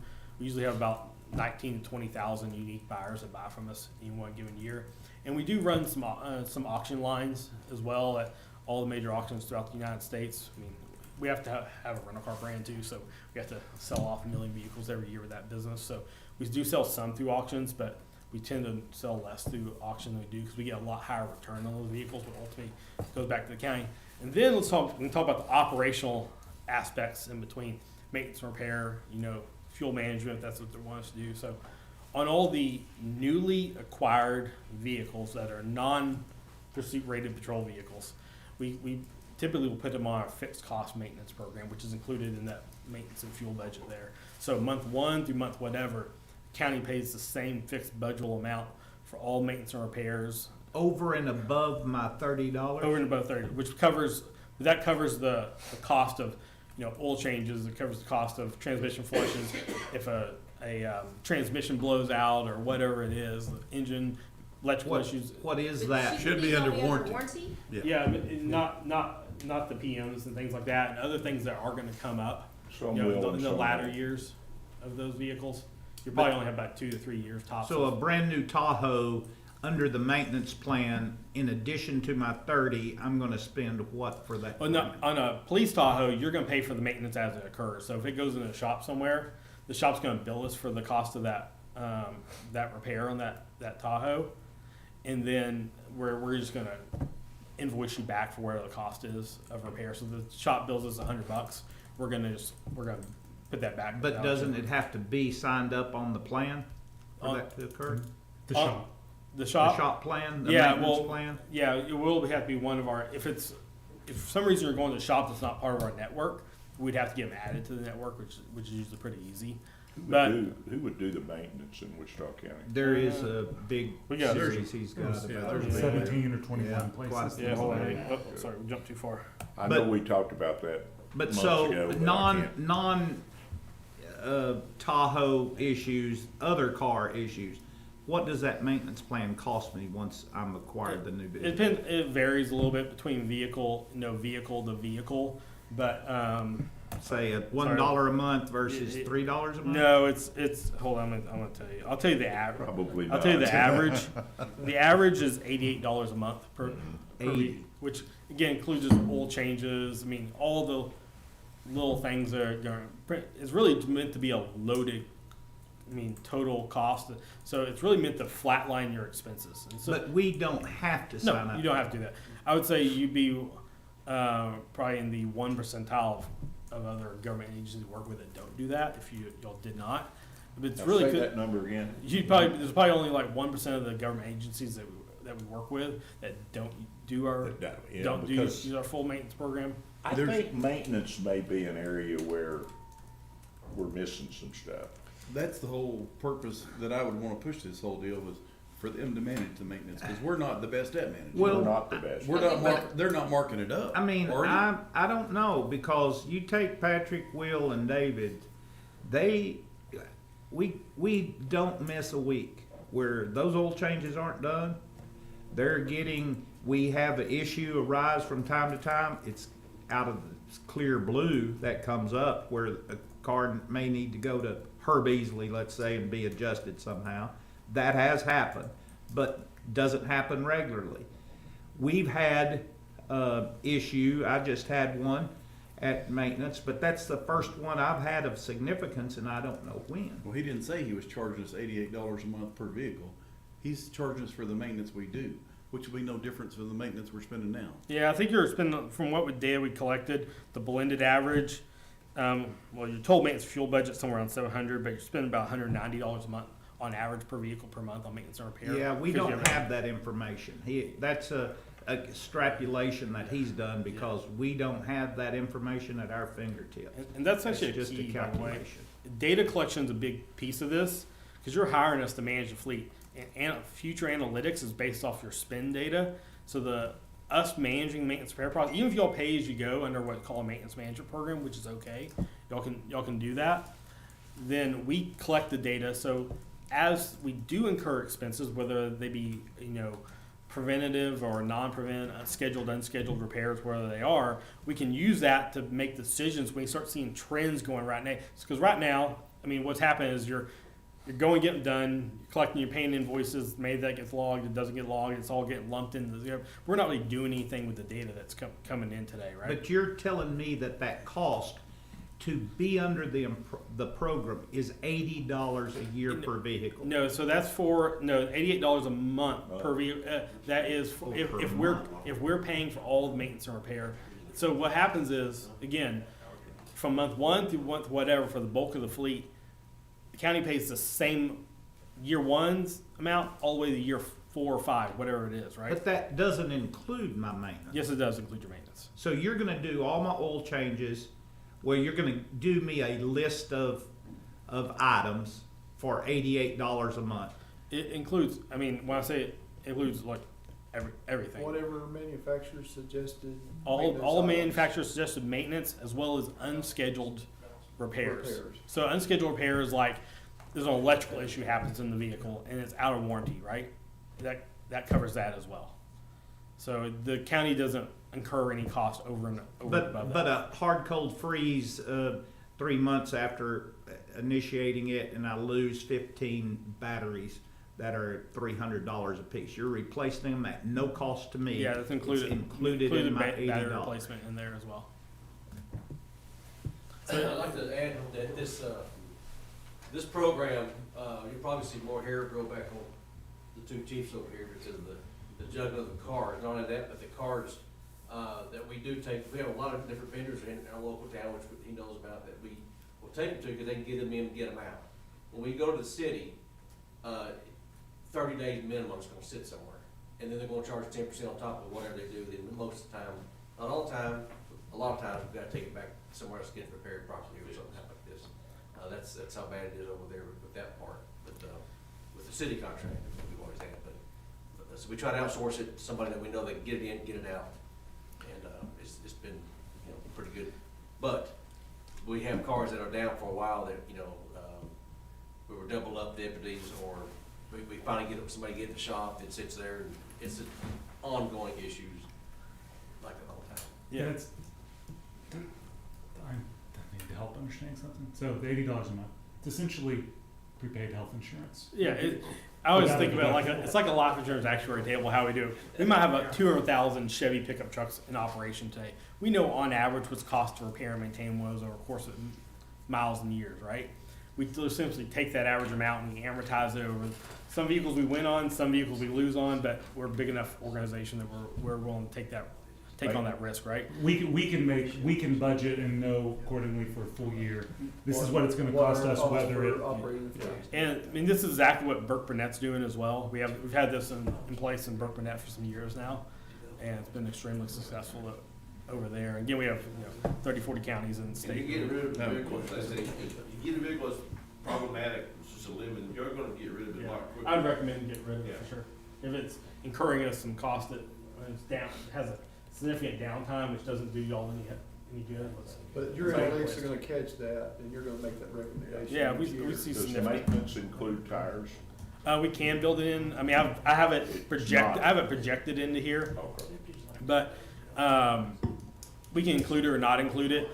So just some of your vehicles, you'll drive some really low mileage on some of the vehicles. They're only doing 5,000 to 6,000 miles a year. Well, we date them out probably Yeah. quicker than we.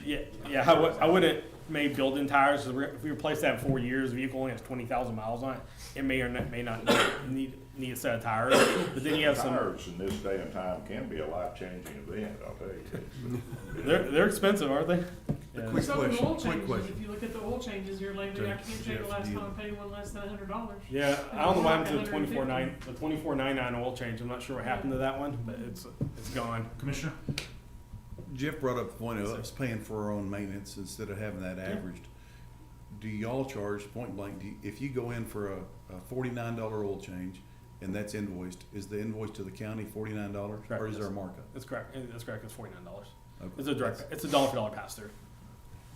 You are still taking care of the logistics and paying it. Yeah, we're also and doing pushing all out. that, but there's no markup. We're also pushing out maintenance alerts to the county. I mean, recall alerts say this vehicle needs oil, come and do, currently do, significantly past due oil changes to the various department heads so that they know, they can make sure things are being done properly that I'm doing. I mean, it's just really, it's managing that whole process. And then if we do issue out fuel cards as well, there's a corresponding thing of that. You also said the first year, that around that 77 vehicles, it would be around a $50,000 fee to the county. Is that what you said? No, Yeah, that's the yeah, minimum. that's the round number he That's, was that's the whole fleet, 77 plus the remaining untraded. Right, but when that goes up year 4, so we get closer to 130, what is that fee? 50, Yeah, so if you 50 was the high mark, Mick. That'll be the high. Yeah, and once he's got 125 vehicles on us that we're fully paying 88 a month on. It won't be though, because you had 70 at 30 and the rest at 10. And No, then you're I'm gonna just raise that saying, up to just project 130. out in 5 years, you're not going to spend but about $50,000 unless he marks up that $30, $10 increment. You're not going to spend more than 50 for him taking care of the program. Then you're going to spend $132,000 a year on the maintenance underwriting of this program. And I can't see the maintenance being any different, really and truly. The maintenance, that's the whole deal. The maintenance should go down compared to what we're paying now because it's a newer fleet. So Yeah. our maintenance. There's in no essence, way I should can go tell down. you if that's right or not because we don't have that Yeah, information. Let's break it down. Are you talking about preventive maintenance or I'm talking transmission about, going out? I'm talking about maintenance in Yeah. general will go down because you're rerunning a newer fleet. Your preventive maintenance won't go down. No. But your heavy maintenance should with a newer fleet. Yeah, the best Should. that I can tell from what I can gather and what, you're spending about $700,000 a year on maintenance repairs and fuel on the fleet vehicles that's talking about. And that's 172 vehicles. We're also talking about, if we move to the stocking program, one thing we haven't talked about is we're moving from 172 vehicles to 138 vehicles. Yeah. Big drastic reduction in your fleet size if we do this, which there's some insurance savings there as well we haven't talked about. But because of the reduction in fleet size and the fact we're getting newer vehicles, I mean, I'm projecting about $220,000 a year in maintenance, repair, and fuel, so operating expense reduction in comparison to what you're doing today, which I think is very conservative. I mean, we typically see somewhere from a government entity that's running vehicles as long as y'all do, somewhere between about 65, I've seen as high as like 81, 82% reduction in maintenance and repair expense. Just from, you're talking about, we're rapidly cycling things. We're gonna come to you some years and say, this vehicle's been in service for 18 months, we should sell it. Like a pickup truck or something like that. Because remember that thing you talked about earlier, I think it was a skid loader or something like that, where you bought it, you sold it for more than you bought. We do that same thing with vehicles. Right. Sometimes. And we're going to bring that to your attention. You're not necessarily monitoring the market like we are. I mean, our sold, give you a little more behind the scenes look at Enterprise, our rental car brand. They make most of their money from selling rental cars, not the actual rental car activity itself. So when you're talking about a $38 billion a year family-owned business, we got our finger on the pulse of the market to be able to bring those recommendations to you. So you're incurring some of that. So Enterprise, you're into Enterprise now, just shy of $250,000 a year, but you're already spending about 130-ish according to what we're projecting on maintenance items to begin with. So you're still back to not exceeding 50 grand for him to oversee fleet maintenance. I bet your maintenance right now is higher than that 130. Oh yeah, I mean I think you're spending about $190 per month per vehicle. So take that over the course of a year. We're talking about $2,400 a month per vehicle. But you're including fuel in that. No, I'm talking about just on your maintenance portion. So I Now, think Mick, you just think about your pickups. Do you think that you're spending $200 a month on maintenance of your fleet of pickups at Precinct 2? Because I hadn't spent, other than buying fuel and doing fuel changes. Is that maintenance and repair, or? yeah, Yeah, everything, tires, like the whole kit caboodle. What I think you're spending Well, today. The SO, because of what they do. But, is yeah, gonna- and also the it's SO gonna- is blended in that as well. So, yeah, Tires factored in, but tires is not a part of this $88 we're talking about. yeah. You're also talking about 172 vehicles versus 138 vehicles, right? And then you're also talking about the sheriff's vehicles, which is probably, bolstering that number a little bit because they're spending a lot more than maybe you are on a half-ton pickup truck operating out there. So you're probably thinking about the half-ton truck instead of the sheriff vehicle. Oh, I was saying by somebody. Precinct maintenance is probably some of the lower maintenance in the county. Should be compared. But I know putting 2 batteries in a oil change on a diesel truck is not, 2 batteries in an oil change is $600, Yeah. $700. So, And it's been a while, Nick. Yeah. This is for Melvin too. Remind me, did we get to a good spot on, will our current insurance through the Texas Association of Counties be acceptable for the agreement if we leased vehicles, or were we going to have to have extra? No, it is fine. Because every other county does it. The only thing in there depends on your coverage limits that y'all have set. I feel like they're 2 million. And I can't remember what they are. No, off the top of they're my head. 100,000. No, not the liability limits. The liability limit, because a county in Texas couldn't be sued for $2 million. I don't think We're that's- talking about your coverage versus our Yes. coverage. I don't think you're not 100,000 on your liability limit. Your auto liability limit. I don't think. To my knowledge, I just had that discussion because we couldn't lease trucks because of that reason. I don't think so, but because I think we pulled your policy and we took a look at it already, that would have been a big red flag for me if I saw that. I've never seen a single government entity in the state of Texas carry a limit that low ever. I've been doing this for a really long time. Well, so- the way it was explained to me is that since a county can't be sued for more, why would we carry limits You can be over? sued for more. You can be sued for whatever, right? But I know I think the state, it came with the state limit at least. Well, and it's 100,000. as far as the total liability, Yeah. but your insurance on auto is higher than that. I know for a fact it is. But if then the county essentially, the delta, depending on we have different insurance requirements based on the gross vehicle weight rating of the vehicles in operation. And the county essentially self-insures the delta there. In the event that they are, there's a loss that actually incurs. But that's only under a lease arrangement with you. But it actually doesn't necessarily change from today. Because if there's a loss today and it's above 100,000, if that really is your liability limit, and y'all do incur cost above that, the county's absorbing. No, I think his point is, Enterprise doesn't care if we're purchasing the vehicle outright. If we're out because we lose a vehicle, it's just on us to pay. It's a little different if it's a lease arrangement because then they're worried about being made whole. No, it's more the third part. We're talking about third party liability here, so it's different than the physical damage. You got two components. Yeah, physical damage protection on the vehicles, right? Yeah. And then you have the actual third party liability. It takes care if you're involved in an accident and a police vehicle, hits civilian vehicle, and there's a loss incurred or a lawsuit involved. They would be suing you because you're the owner of the vehicle. Not necessarily. You're the end user, so it would divert to the county. There were some specific issues with this that would probably be better not to talk about without being in a closed session. Probably also just. I believe didn't we kind of get past some of that was the indemnification stuff. I believe when our last conversation we felt like we were good. Well, there. that's where I'm there. I think it'd be better to. I couldn't remember the insurance piece. Was my question. You might always want to pull the county's, like, copy of the actual auto liability certificate of insurance, and then take a look at it. But it's definitely gonna be higher. Now, don't confuse, we're not with an insurance company. Yeah, I know, I know. A risk pool. Yeah, we'll pull the risk pool certificate of insurance, and it'll have the actual auto liability limits and aggregate. And then there's also some bodily injury ones, and those are probably at 100,000 in there. And then you have the physical damage component also. So those are all separate pieces.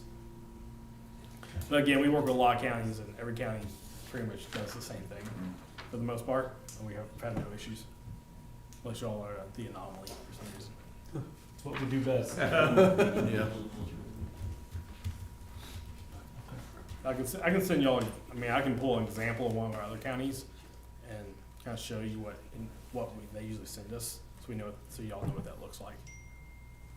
So the report after the $88 a month is, so if I've got a pickup in the fleet that's not been exchanged, I'm still paying 88 on it versus the brand new Tahoe we just bought or the brand new pickup we just bought. I don't think let me make sure I Under understand the your question. maintenance program, you're gonna trade out 77, but I've got 50 left in the fleet. Okay, so the 50 left in the fleet, do I get to pay $88 a month? No, those on the ones that are left in the fleet, it's pay as you go. You're paying actually it's only $6 a month per vehicle that you're paying on those for us to manage maintenance and repair on those, which is our maintenance management program. So those have a lower. I said 10 earlier. It's actually only 6. Those, if they go into a shop, the shop's going to bill us. You're talking about that's covered under what you said was $10 initially? Yeah, it's actually 6. I don't know why I said 10. So it's gonna cost $6 for you to manage it, and any maintenance cost is It's a direct cost. How do you do a maintenance notification? I mean, is it a email or a? It's either through, there's some automated reporting that comes through to who's there. So we create groupings of vehicles, whether it be by precinct or department or whatever. Who's ever the overseer of that department or precinct, they're gonna get push alerts for oil changes coming due, currently due, past due. If it's an assigned vehicle, they'll actually can get alerts through our mobile application directly to the driver. Or we do have a pull vehicle function on the app. I mean, I don't want to overcomplicate things to y'all, but if a driver checks into that vehicle and they're driving the vehicle and the oil change pops, then they're going to push alert to the phone. Also, so that also includes recall notifications, and those are actually really important because they roll out on almost a weekly basis nowadays. And so we want to stay on top of those because I guarantee you might have open recalls out there on your fleet today that we don't know about. It could be safety recalls that we want to make sure we get those performed on a regular basis, because who knows when a letter comes in here and where it goes and that sort of thing. But we'll stay on top of those because our system links directly in with GM. The maintenance end of this thing may look like an expense early on, but I think long term it could actually be a saving. Yeah, I would say there'll be a transition time, but I think there's potential there. What I always say about maintenance, repair, and fuel. Today you have no control over what you're going to spend, because you're going to spend what you're going to spend to keep the fleet running and operational. And the only way to reduce your maintenance repair cost is to not do it. The only way to do it is to stock the vehicles out before we have major repairs and other things start to incur in those vehicles. And we want to get out of vehicles before we have issues, not at the time they occur. Most government entities, and maybe y'all are different, you run vehicles till it gives you enough pain, right? And then we make the decision to get rid of that vehicle at pain point. And so that pain point is either stuck with a decision of putting a bunch of money into an old asset that's not worth anything, right? Or 2, we're stuck selling a vehicle that's broke down, that's not worth anything also. So we want to get out before that occurs so that we can capitalize on the actual value of that asset itself. And that's the real. I think in a lot of instances right now, we're doing maintenance when it's convenient, not when it's absolutely kind of needed. Yeah. And by design, this time of the year in the precincts on a day like today, we're changing oil, we're doing stuff. That doesn't necessarily mean it shouldn't have been done, in November. But it's, Well, we're going to alert you one way or the other, whether you do or not. We can't force you to take the vehicle into the shop, obviously, but we're going to alert you. No, but we can force people to make Yeah, sure you that it's definitely done, can. notice comes, yeah. But, and two, bear in mind that, so Nick's talking about a fleet based on the spreadsheet I looked at yesterday, which includes all of our big truck equipment. It includes some things, it includes the sheriff's buses, and so we need to define our list because it's actually not 173. We probably wanna give Nick more like 150 initially to sell, and then he's going to do the buy down initially, so we're talking about a lower number. Yeah, if you look here, hold on, I think I got it here. So if you look here on the, that column replacement year, and you go down, you see the replacement, I have some that have tagged as keep. Those are ones we're not adding to the replacement schedule. We still gotta manage the expenses associated with those, right? We're still gonna manage those costs associated with them. And then if you go even further down, you see the grouping of vehicles that we've identified to be able to sell off of those. And part of that was through all of our one-on-one conversations that we had around all the different vehicles, with all the, y'all in the sheriff's office. So we got, all the sell vehicles, and then all the keep ones are ones we're not adding to the acquisition plan. But they will be added at a later date when they, because, you know, if we get out the international water tank truck, I'm not putting that onto a cycling plan, at least I don't recommend it unless y'all really want me to. That's more of a, hey, let's monitor its utilization. Maybe y'all decide whether you need it or not need it. Pretty nice. I bet you it is. Nice. I bet you, what year is that thing? 2012? 2000. No, that's a Mac Mark has. Where's that? Barry's 92. not- 92. Gentlemen, I was 12 years old when y'all put that in the That was a service. great year. Yeah, it was a good Great year. So, and I can't tell you that I'm gonna cycle out this 1992 vehicle that I don't think has very many miles on it. I can't remember how many miles are on it, but I think it's pretty low mileage for its age. It's not very pretty, but when something's on fire, they're glad to see I it. bet you they are. I bet you they are. So my 61 Dodge doesn't count? No. I marked it, I was counting it, Mark. You're gonna cycle it out. I ain't cycling it out. Yeah, that 63 Dodge, yeah, 63, I think you had me put that as a keep vehicle. Okay. Yeah, you said keep the kingdom come. I think you're taking it with you in retirement one of these days. We have a 2004 inmate transport van. Yeah. That I replaced the engine, transmission in it, repainted it. It's got this $12,000 back then, it's $12,000 big inmate separation cage in it. And the transport people are like, oh, this thing's got so many miles on it, I said, drive it till the wheels fall off. Yeah. And we're still using it. Yeah, I don't think we have that in the replacement Sheriff County schedule. bought that back 2004. Yeah, I don't think we have that in the replacement schedule. I think we have that as a keeper for now Let's keep it. until y'all don't want to Get keep money it. out of that thing.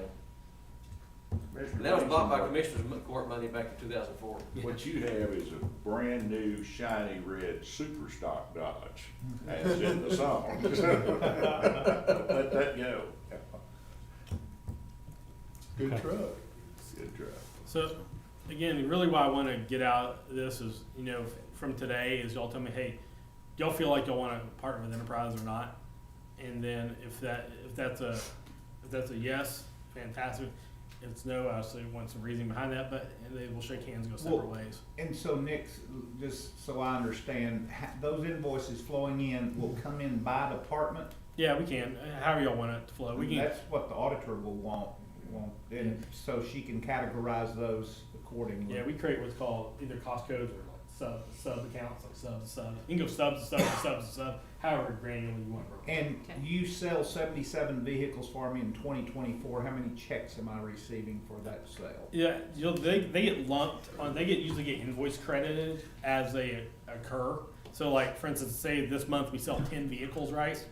On your next invoice, you'll see the credit for those 10. It's not a trade per trade because see, it's different for commissioners than it would be for the sheriff's department per se.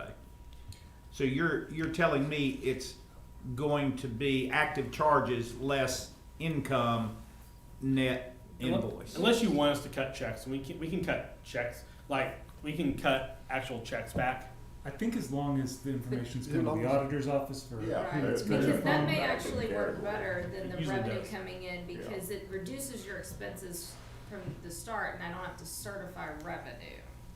And a lot of times, what we'll see, let's say the county, arguably they prove this, next week, right? We go out and buy 77 vehicles.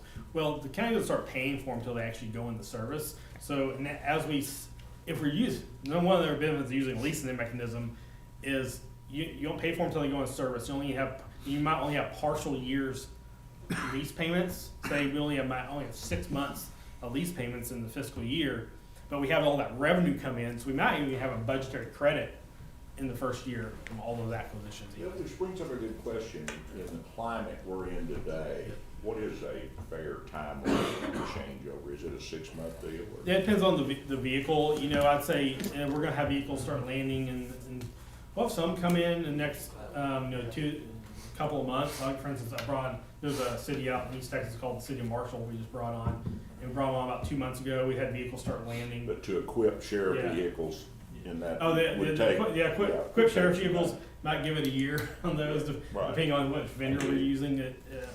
I think the challenge we're seeing with some of the sheriff vehicles, it's not getting some of the cages. You'll have these little components that just tend to delay things. It could be a wiring harness. It could be a certain type of light that just delays the entire process to getting to a completed vehicle state. And I typically say a sheriff's police-oriented vehicle is like a year turnaround time, what we've been seeing nowadays. But you get to like a pickup truck or something like that, I think, depending on how we actually source that vehicle and production times, I'd say, 4 to 6 months from the time if we order it from the factory to it going into service.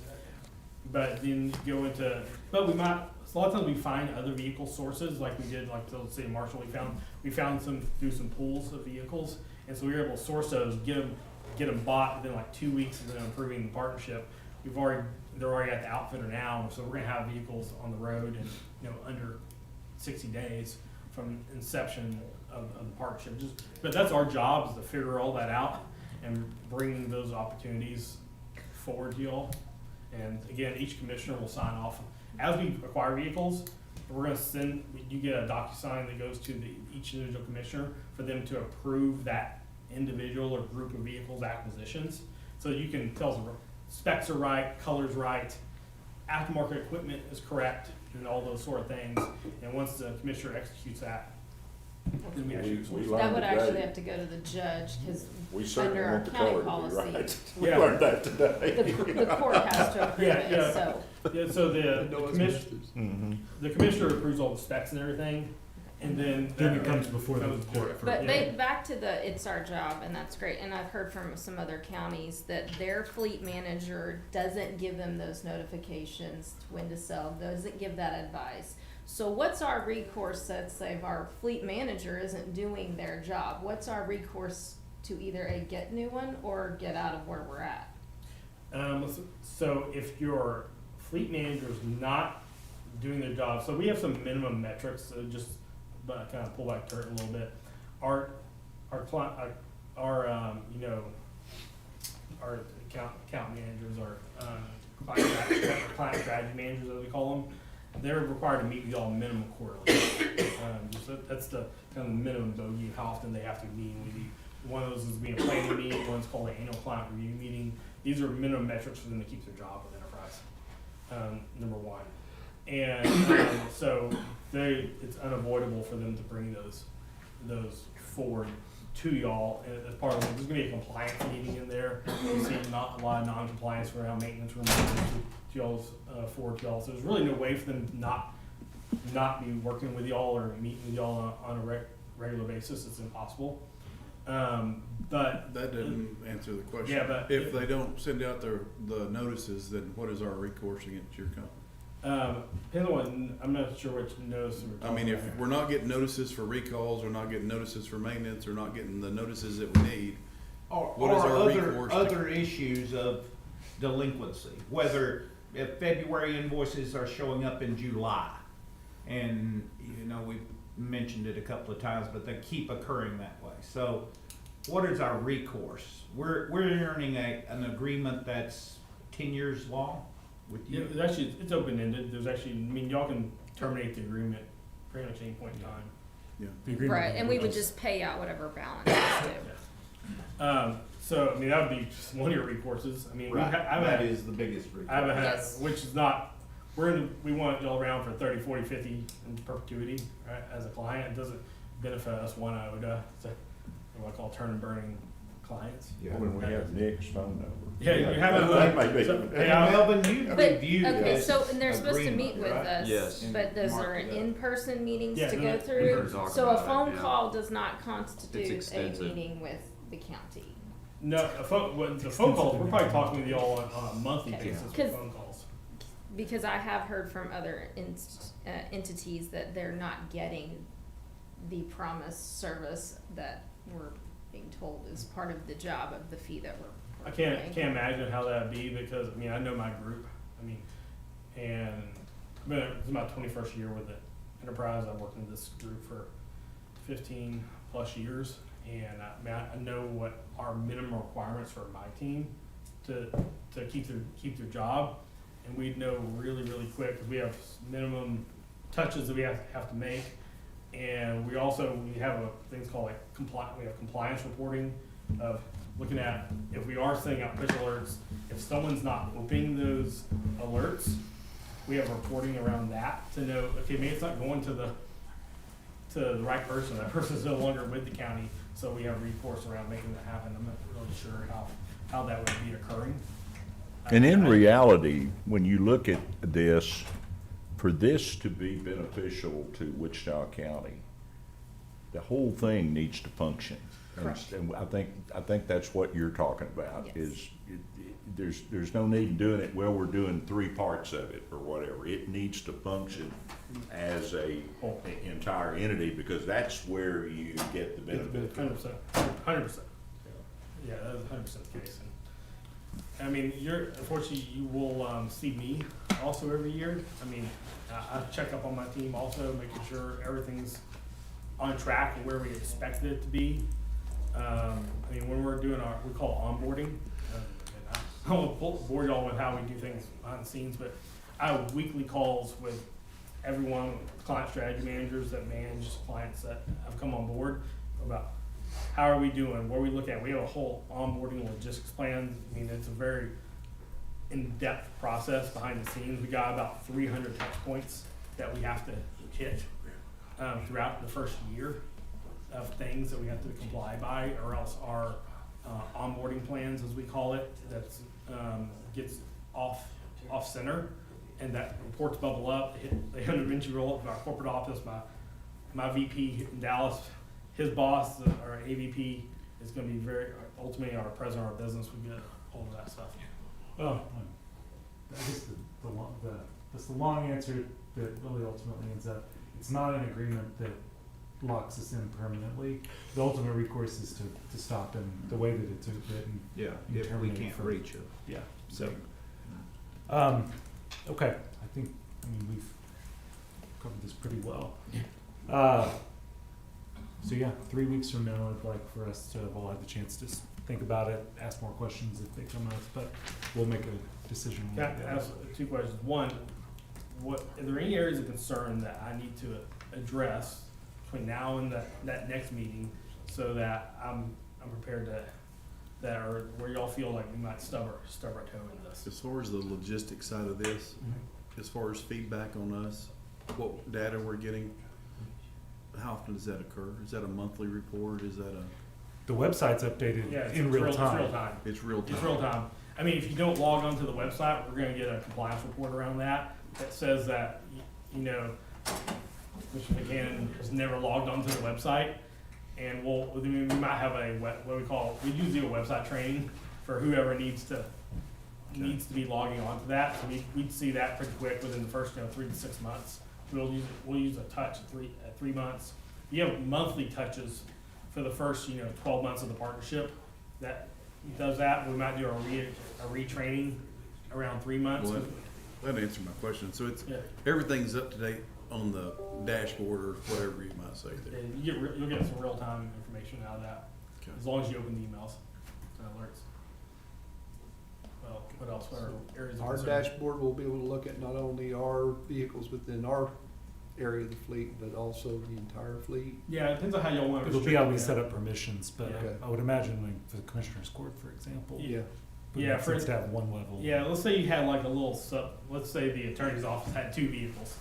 I don't know if they really want to log in and see the whole fleet or not, maybe No. they get alerts around those. They'll log in, they'll see 2 vehicles when they log in that fall under their purview, or, you know, you'd have, when you log in, you might only see your precinct. I mean, unless we open it up and you really want to see the whole, It's the a whole lot of deal. getting at. We'll be able to see everything. Yeah, as much or As less you want Commissioner's to. Court, yeah. Yeah. But over these prices, Nick, we talked about, telematics is not a part of any of this. Correct, yeah, we can add that later in if y'all wanted to. We have to pay a cell phone carrier, and so what happens is we get those devices set up, and y'all actually receive a bill from a cell phone carrier, not Enterprise. It's just really a covering of, it's covering costs of there, so whether it be Verizon or AT&T or whoever it is, y'all. But so how do you know a pickup truck purchased in 2024, a year from now, you don't have any clue of what the mileage is on? Yeah, we get mileage capture a few different ways off that vehicle.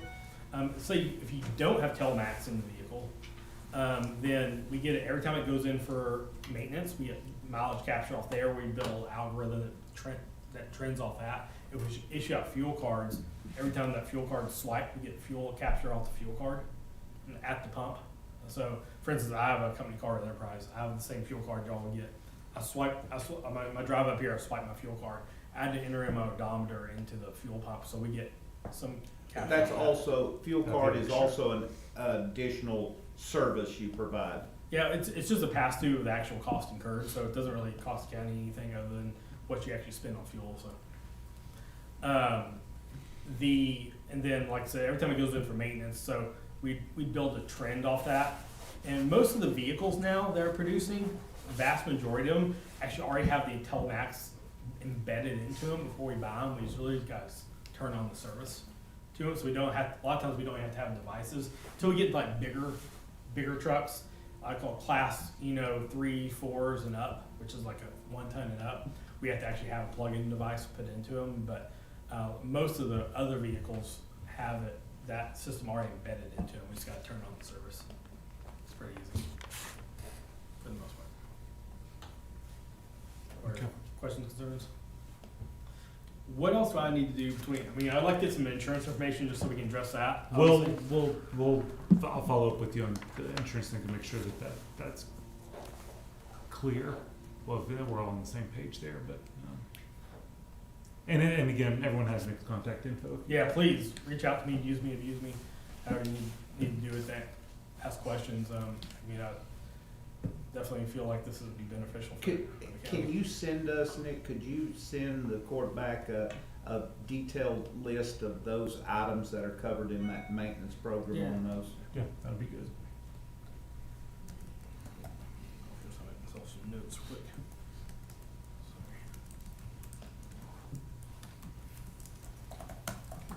While he's doing that, do we have any other questions, comments on this item? No, but I'm sure Patrick? we will. Yeah. Anything? Not right off, or you or the sheriff have, but. And we got the letter, concerning our need to get upgraded, and I do have a question. Yeah, sure. Well, the constable's office is being involved in the same, like we were, okay. It'd be the whole fleet. I think that was kind of the process that actually did the first meeting I had. I think, Yep. that guy That's what from started Burke this. Burnett talked to one of your constables who ultimately led me here. Yeah, Jared does like to have him some new stuff. Yeah, I guess you know who it is. You know where the horse is supposed to go through that cart sometimes, Yeah. Yeah, if we give him that smart car we talked about, he might be angry. Judge, one of our things, Could when be we gave funny. up $5 to the constables, we were, It's not very we good. had enough units we could put back in for, not necessarily reserve, but save on them, that we don't have to use the 14s, and that, at that time we had, and I know Barry, probably, Jeff, no, we got probably some, Mickey and Mark, may remember, we had a thing set up to the judge about 3-year rotation type thing, leasing, and that just, next year's gone like the wind. It's come back to bite us in the butt. It's biting us pretty hard right now, Yeah. you know. Yeah, I think that, yes, they have an issue. I think their question is, when can we get new vehicles? That's the, Yeah. Well, it's no different than what Barry was saying. COVID messed us up on some of this equipment that Broke Yeah. out of our- we're just outside our normal comfort zone when we get out there and dealing with something that we've waited too Well, long. it never came back to normal. No. The supply was not there, and No. we've been scrambling ever since. Ever since. Yeah, we've had to get pretty scrappy, but we've actually replaced just as many, if not more, vehicles over the past 2 years with our clients than we had in previous years, just because we have a lot of avenues for acquisition, very diverse avenues that we can go out and source vehicles through that maybe the county doesn't necessarily have at its disposal at times. So that's kind of one of the side benefits of working with us, to help keep us on track of our plan, what we anticipated. So list of maintenance coverages. I'm gonna collect some insurance information. Is there anything else? The list, Nick, that what we've got that you'd give Nancy, and she gave it to me. There is, our group alone have a lot of changes already on that list. Okay. The sheriff has a little bit, but there are some additional changes. Dwayne's, one of his trucks wasn't on there. We probably need to Look at that again. look at that list because it's become very I'll dangerous. set up some calls with everybody then individually, because I'd like to go down through that, one more time then, because Yeah.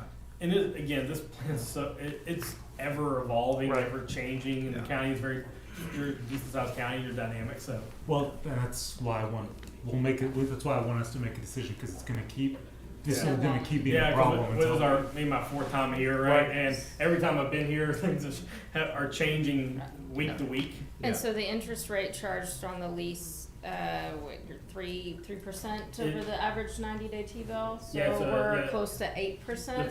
The 3-year T-bill, plus, But it's gonna be close to that 8% mark, right? And is that gonna think change it's every somewhere year in as that changes? at the time the vehicle delivers, it fixes for that individual Okay, vehicle. so we're gonna count 3% over that. It should be in the sevens right now, total blend, Okay, among everything. but I that's believe. still, 1%, 1+%, almost 2% over what you're gonna do with your piece. Yeah, Okay. I think, again, I kind of go back to, I know that a percent or two sounds like a lot, but when you really calculate it out, the total annualized impact, it's actually fairly nominal in the scheme of things of what we're talking about. I think it also simplifies things for y'all a little bit, because you're not having to go out and source either financing outside every single transaction. And part of the deal is, all the vehicles, whether you pay for them up front or we fund them for you, they're still titled in Enterprise's name. And the reason that is for a few reasons. One, we don't want to chase titles from you all the time. Every time we got to sell a vehicle, and just encumber our operation just too much with the volume of stuff that we do.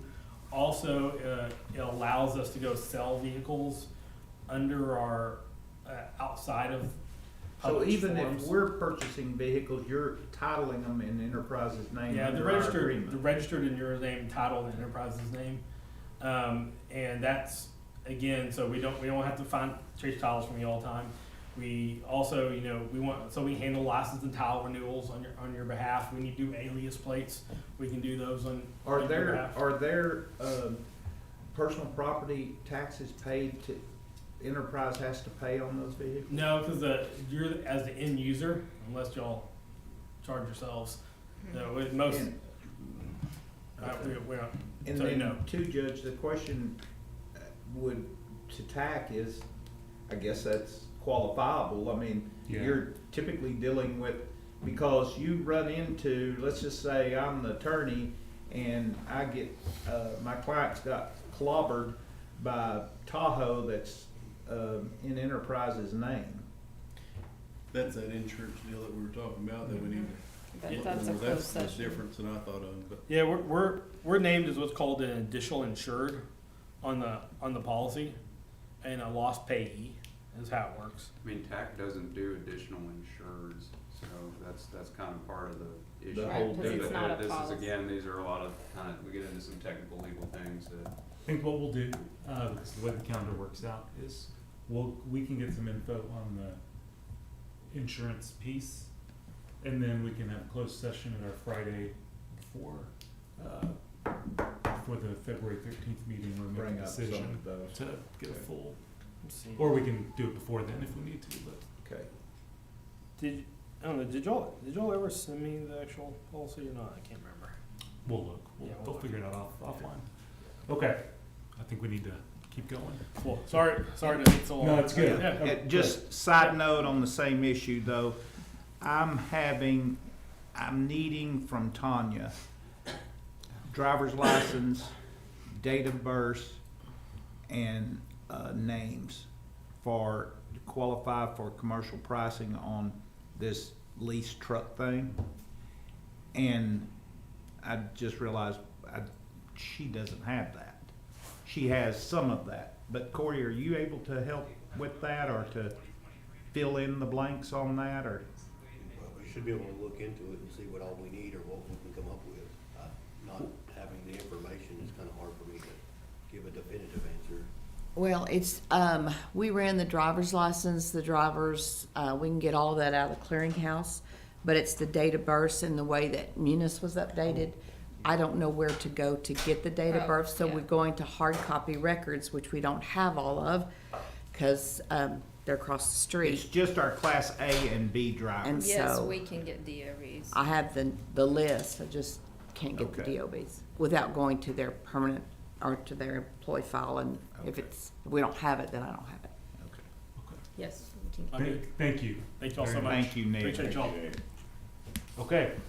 Item number 6, receive update on courthouse renovation, elevator projects, and county courthouse annexes. Annex, of course, we already talked about where we're at on that, so, we've done a lot of demolition and trying to get the mailroom stood up this week so we can keep that operation moving. Right now, they're operating the mailroom in the construction zone, which is not ideal, very less than ideal. Trying to get that resolved. Courthouse, I guess we're fixing to go take a tour, so I guess we can handle that then. Mhm. So, everything else is pretty much as it has been, continue working in the same areas. Broken elevators. Broken elevators, one of them's down right now, but they're, I think TK was called this morning, they're on the way. Here or over there? Here, Oh. Didn't have any small issue. elevator, Oh. small elevator was down this morning. Okay. Do you have any questions, comments on this item? Okay, that brings us to item 7, which is the court will tour the ongoing construction on the 2nd and 3rd floors. This tour will be audio recorded. Commissioner Beecham will be your tour guide for this, for this upcoming session. We'll just meet out in the hall, and then we will come back after it's over to adjourn. Did I get a sign? Yeah, yeah. A hat, megaphone. You need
Yeah, in fact, I was just a kid, like high school, and we were all talking about, oh, we gotta get over there and watch this. valuable you know, lunch this is time. gonna be- Yes, yeah.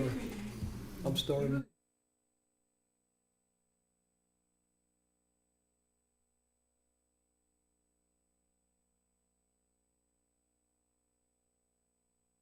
About I was 13. Yeah. I was baking at that time. Yeah, 13.